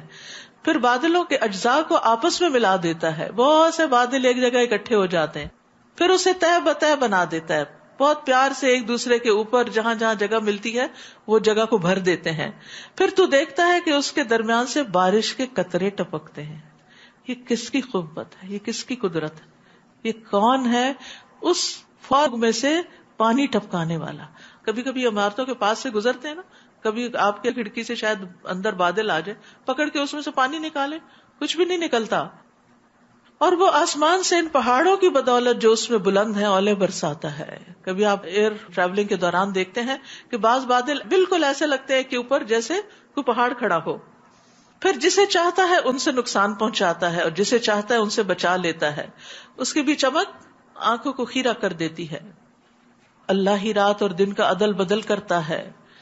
بلا شبہ اہل نظر کے لیے ان نشانیوں میں عبرت کا سامان ہے. اللہ نے ہر چلنے والے جاندار کو پانی سے پیدا کیا. ان میں سے کچھ ایسے ہیں جو اپنے پیٹ کے بل چلتے ہیں, کچھ 2 پاؤں پر, کچھ 4 پاؤں پر, اور جو چاہتا ہے وہ پیدا کرتا ہے. اور یقیناً اللہ ہر چیز پر قادر ہے. سبحان اللہ, یہ ورائٹی ان کریشن یہ اللہ ہی کی طرف سے ہے. ہم نے صاف صاف حقیقت بتلانے والی آیات اتاری ہیں, اور سیدھی راہ کی طرف رہنمائی تو اللہ ہی جس سے چاہے کرتا ہے. یاد رکھیے یہ رہنمائی 2 طرح کی ہوتی ہے, ایک ہوتی ہے علم کی رہنمائی, اور ایک ہوتی ہے توفیق کی, کہ علم آنے کے بعد اس پر عمل کی توفیق بھی اللہ دیتا ہے. تو اس لیے ہمیں توفیق کی دعا بھی مانگنی چاہیے. یہ منافق کہتے ہیں کہ ہم اللہ پر اور اس کے رسول پر ایمان لائے ہیں اور ہم نے اطاعت قبول کی, پھر اس کے بعد ان میں سے ایک فریق اطاعت سے منہ پھیر لیتا ہے. حقیقتاً یہ لوگ ایماندار نہیں ہیں, اور جب انہیں اللہ اور اس کے رسول کی طرف بلایا جاتا ہے تاکہ رسول ان کے درمیان فیصلہ کرے تو کچھ لوگ اعراض برتنے لگتے ہیں. سبحان اللہ, اللہ کے رسول پہ راضی نہیں ہے, پھر ایمان کیسا ہے ان کا؟ اور حق ان کی موافقت میں ہو تو بڑے مطیع و منقاد ہو کر چلے آتے ہیں. کیا ان کے دلوں میں نفاق کا روگ ہے, یا وہ شک میں پڑے ہوئے ہیں, یا وہ اس بات سے ڈرتے ہیں کہ اللہ اور اس کا رسول ان کی حق تلفی کر جائیں گے؟ بلکہ حقیقت یہ ہے کہ یہ خود ہی ظالم ہے, اندر چور ہے, اس لیے وہ آپ کے پاس نہیں آتے. انما كان قول المؤمنين اذا دعوا الى الله ورسوله ليحكم بينهم ان يقولوا سمعنا واطعنا واولئك هم المفلحون. مومنوں کی بات تو یہ ہوتی ہے کہ جب انہیں اللہ اور اس کے رسول کی طرف بلایا جائے تاکہ وہ ان کے درمیان فیصلہ کرے تو وہ کہتے ہیں کہ ہم نے سن لیا اور اطاعت کی, ایسے ہی لوگ فلاح پانے والے ہیں. اور جو شخص اللہ اور اس کے رسول کی اطاعت کرے, اللہ سے ڈرے اور اس کی نافرمانی سے بچتا رہے تو ایسے ہی لوگ بامراد ہیں. ایک کے آخر میں کہا مفلحون اور یہاں کہا فائزون, اور دونوں میں شرط کیا ہے کہ اللہ اور رسول کی بات پہ لبیک کہنا. تو اس سے کیا پتہ چلتا ہے کہ کامیاب وہ ہیں جو قرآن و سنت کو فالو کریں. منافقین اللہ کی پختہ قسمیں کھا کر رسول سے کہتے ہیں اگر آپ انہیں حکم دیں تو وہ ضرور نکلیں گے, یعنی جس کام کے لیے آپ کہیں گے آپ ان سے کہیے قسمیں نہ کھاؤ. مطلوب قسمیں نہیں, تم سے اس وقت قسمیں کھانا نہیں ہے مطلوب, دستور کے مطابق اطاعت ہے, کر کے دکھاؤ. تمہاری سچائی قسموں سے نہیں ظاہر ہوتی, عمل سے ظاہر ہوگی, اور جو کچھ تم کرتے ہو اللہ اس سے باخبر ہے.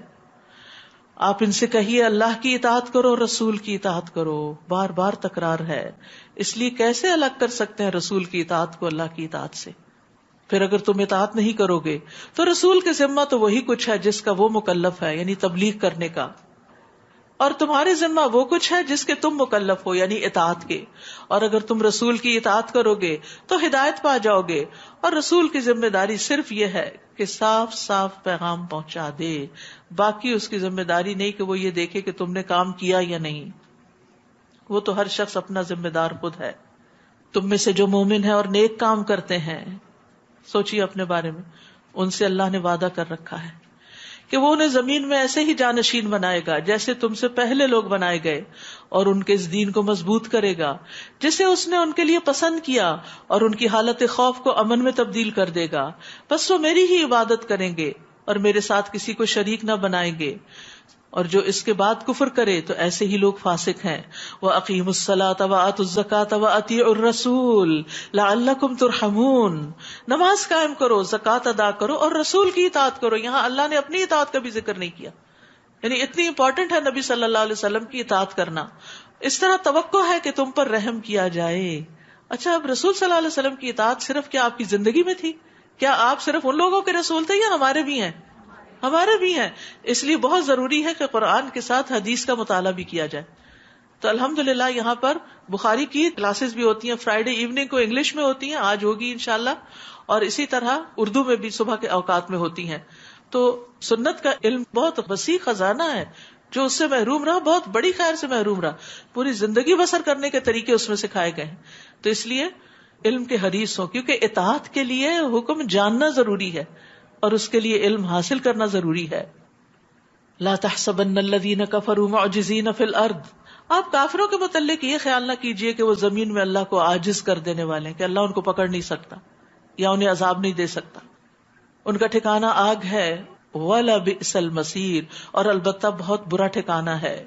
اے لوگو جو ایمان لائے ہو، تمہارے غلاموں اور ان لڑکوں پر جو ابھی حد بلوغت کو نہ پہنچے ہوں لازم ہے کہ وہ دن میں 3 بار اجازت لے کر گھروں میں داخل ہوا کریں. ٹھیک ہے، چھوٹے بچے بھی اجازت لے کے نماز فجر سے پہلے پیرنٹس کے بیڈ روم میں نہ جائیں اجازت کے بغیر. ظہر کے وقت، قیلولہ کے وقت جب تم کپڑے اتارتے ہو، اور عشاء کی نماز کے بعد.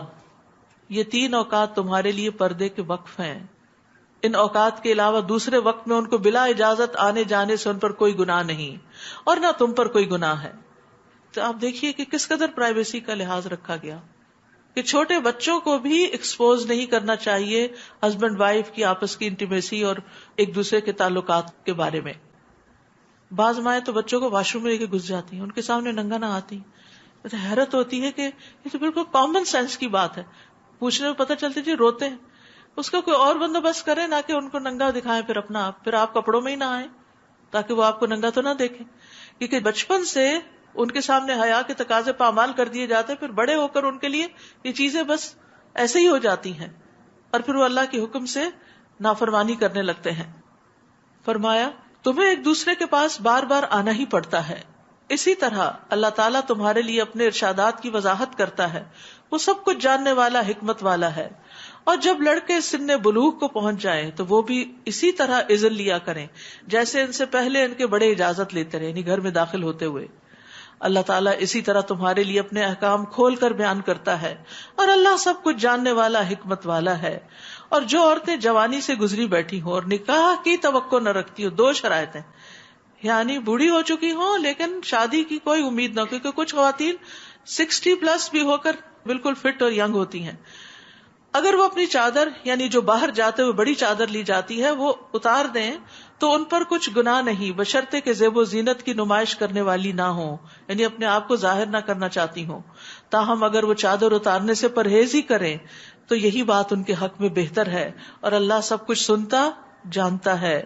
اس بات میں نہ اندھے پر، نہ لنگڑے پر، نہ مریض اور نہ خود تمہارے لیے کوئی حرج ہے کہ تم اپنے گھروں سے کھانا کھاؤ، اپنے باپ دادا کے گھروں سے یا اپنی ماں اور نانی کے گھروں سے، یا اپنے بھائیوں، بہنوں، چچاؤں، پھوپھیوں، ماموں، خالاؤں کے گھروں سے کھانا کھاؤ، یا ان کے گھروں سے جن کے تم سرپرست ہو، یا اپنے دوست کے ہاں سے کھا لو.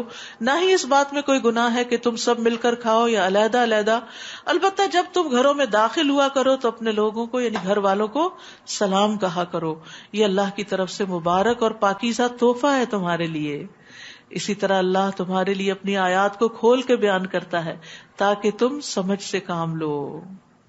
تو یاد رکھیے یہ مومنوں کا آپس کا تعلق بتایا گیا ہے کہ وہ ایک دوسرے کے لیے وسیع دل کے مالک ہوتے ہیں، ایک دوسرے کو کھانے پہ ویلکم بھی کرتے ہیں اور کھانے والا بھی کسی قسم کی جھجک اور آڑ محسوس نہیں کرتا.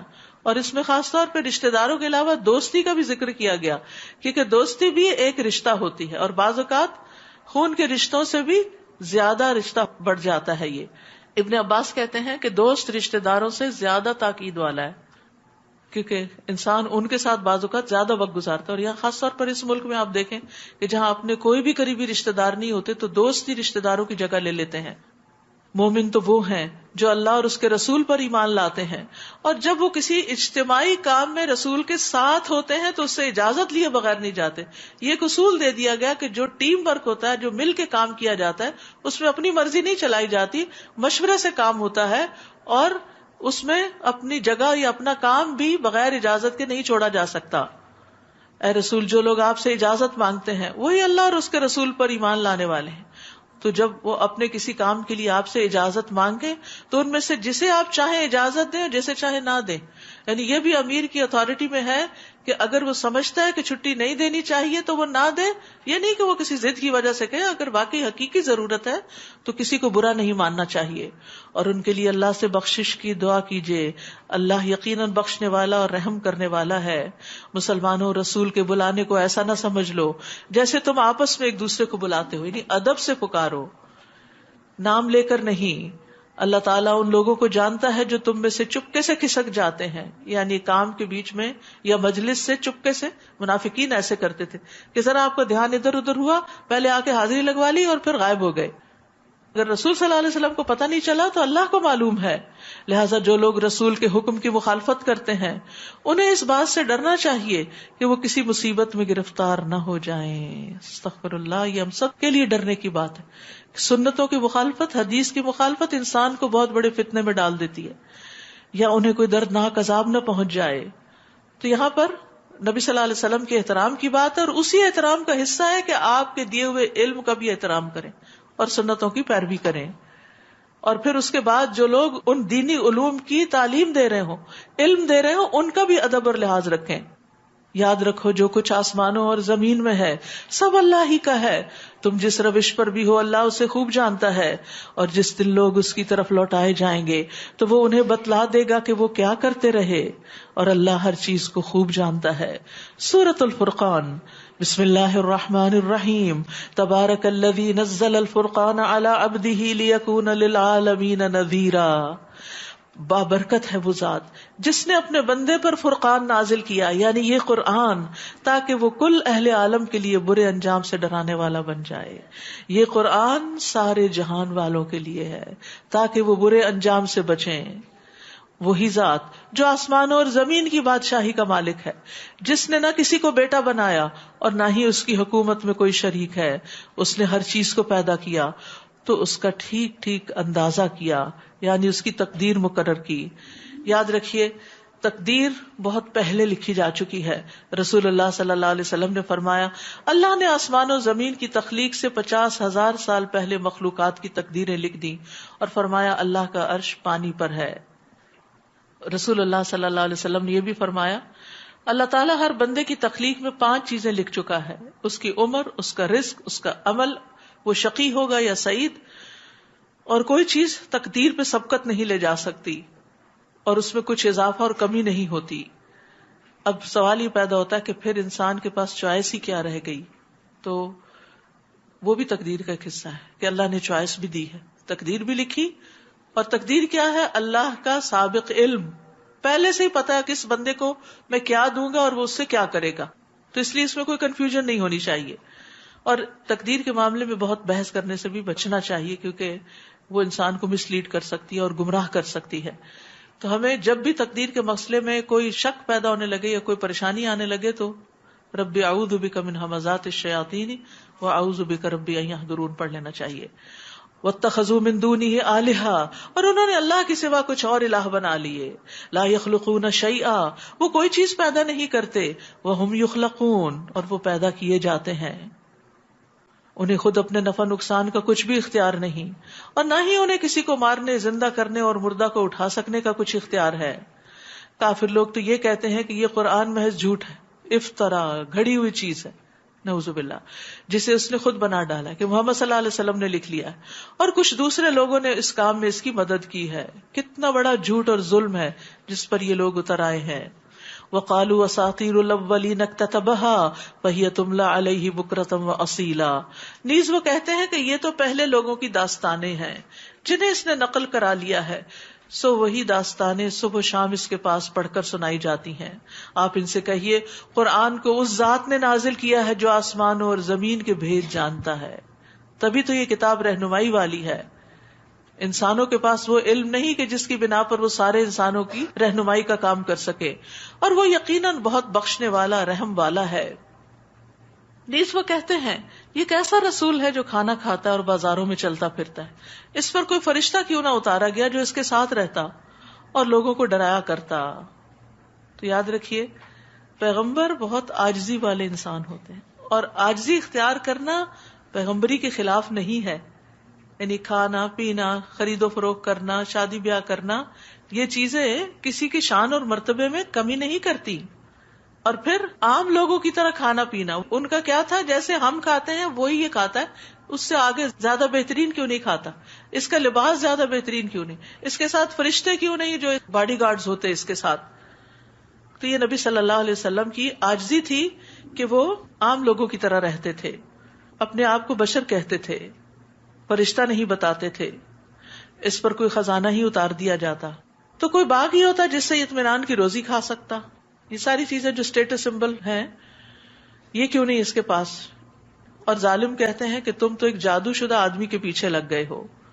اے نبی غور کیجئے، یہ لوگ آپ کے لیے کس طرح کی مثالیں بیان کرتے ہیں، یہ ایسے گمراہ ہوئے ہیں کہ راہ راست پر آ ہی نہیں سکتے۔ بہت بابرکت ہے وہ ذات، وہ چاہے تو آپ کو ان چیزوں سے بھی بہتر چیزیں دے سکتا ہے، ایک نہیں کئی باغ جن میں نہریں جاری ہوں اور کئی محلات دے سکتا ہے، اللہ کے لیے کچھ مشکل نہیں۔ لیکن بات یہ نہیں، بلکہ یہ لوگ دراصل قیامت کو جھٹلا رہے ہیں، اور جو قیامت کو جھٹلائے ہم نے اس کے لیے جہنم تیار کر رکھی ہے۔ جب وہ دور سے انہیں یعنی اپنے شکار کو دیکھے گی تو یہ اس کے جوش و خروش کی آوازیں خود ہی سن لیں گے۔ استغفر اللہ۔ جب اس میں دست و پا بستہ ایک تنگ جگہ سے پھینکے جائیں گے تو اس وقت موت پکاریں گے۔ اس وقت انہیں کہا جائے گا آج ایک نہیں بہت سی موتوں کو پکارو۔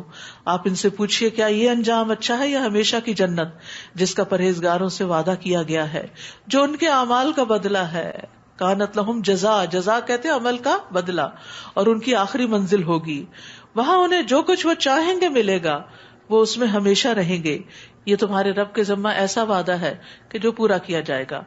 اور جس دن اللہ انہیں اور جن کو وہ اللہ کے سوا پوچھتے اکٹھا کرے گا تو ان معبودوں سے سوال کرے گا کہ کیا تم نے میرے ان بندوں کو گمراہ کیا تھا یا یہ خود ہی راہ سے بھٹک گئے تھے؟ وہ کہیں گے تیری ذات پاک ہے، ہماری مجال نہ تھی کہ تیرے سوا کسی کو کارساز بناتے، مگر تو نے انہیں اور ان کے آباء و اجداد کو خوب سامان زیست دیا، یہاں تک کہ وہ تیری یاد کو بھول گئے، اور یہ لوگ تھے ہی ہلاک ہونے کے قابل۔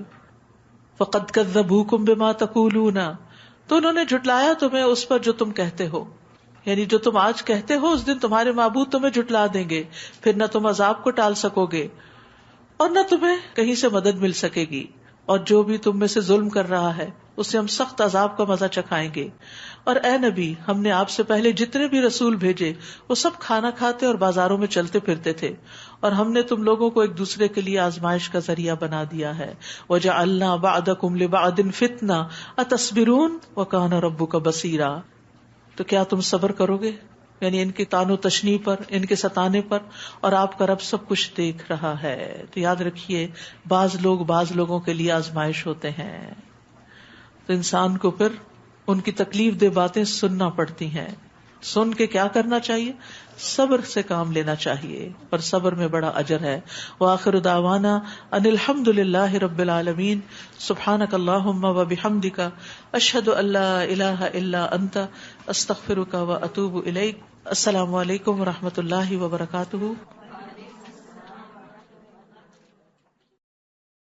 السلام علیکم ورحمۃ اللہ وبرکاتہ۔ کیا حال ہے سب کا؟ الحمدللہ۔ کل کے پارے کی اہم باتیں۔ نماز کی روح خشوع ہے۔ خشوع جنت کو واجب کرنے والا عمل ہے۔ خشوع اسی وقت آتا ہے جب لغویات سے بچیں، اللہ کی نافرمانی کے کاموں سے بچیں، کیونکہ اگر آپ گناہ کر کے نماز کی طرف جا رہے ہیں تو نماز میں خشوع نہیں آ سکتا، آپ کا سارا دھیان پچھلے واقعے کی طرف ہی رہے گا۔ اگر کسی سے لڑائی جھگڑا کر کے آئے ہیں یا کوئی گالی گلوچ کر کے آئے ہیں تو وہی ذہن میں چیزیں آئیں گی، پھر اللہ کی طرف دل نہیں لگے گا۔ گناہ چاہے چھوٹے ہی ہوں لیکن ان کے بارے میں بھی محتاط رہنے کی ضرورت ہے۔ انسان نیک کام کر کے تکبر نہ کرے، قیامت کے دن ہمارے اعمال بھی بولیں گے۔ امانت اور عہد کی پابندی کرنی چاہیے، خواہ دین کا معاملہ ہو یا دنیا کا معاملہ ہو۔ نماز کا اجر خشوع کے مطابق ہی ملتا ہے۔ کامیابی پانے والے وہ ہیں جو رب سے ڈرتے ہیں۔ زبان کی احتیاط بہت ضروری ہے۔ انسان ایک کلمہ ایسا نکالتا ہے جس کی وجہ سے بہت دور جہنم میں جا گرتا ہے۔ عاجزی کی وجہ سے انسان کی شان اور مرتبہ کم نہیں ہوتا۔ رزق حلال کمانا بھی عبادت ہے۔ ہمارا دین ہمارے حسب نسب کی حفاظت کرتا ہے، اسی لیے زنا کو حرام قرار دیا گیا ہے۔ اللہ سبحانہ و تعالیٰ کو بے حیائی پسند نہیں ہے۔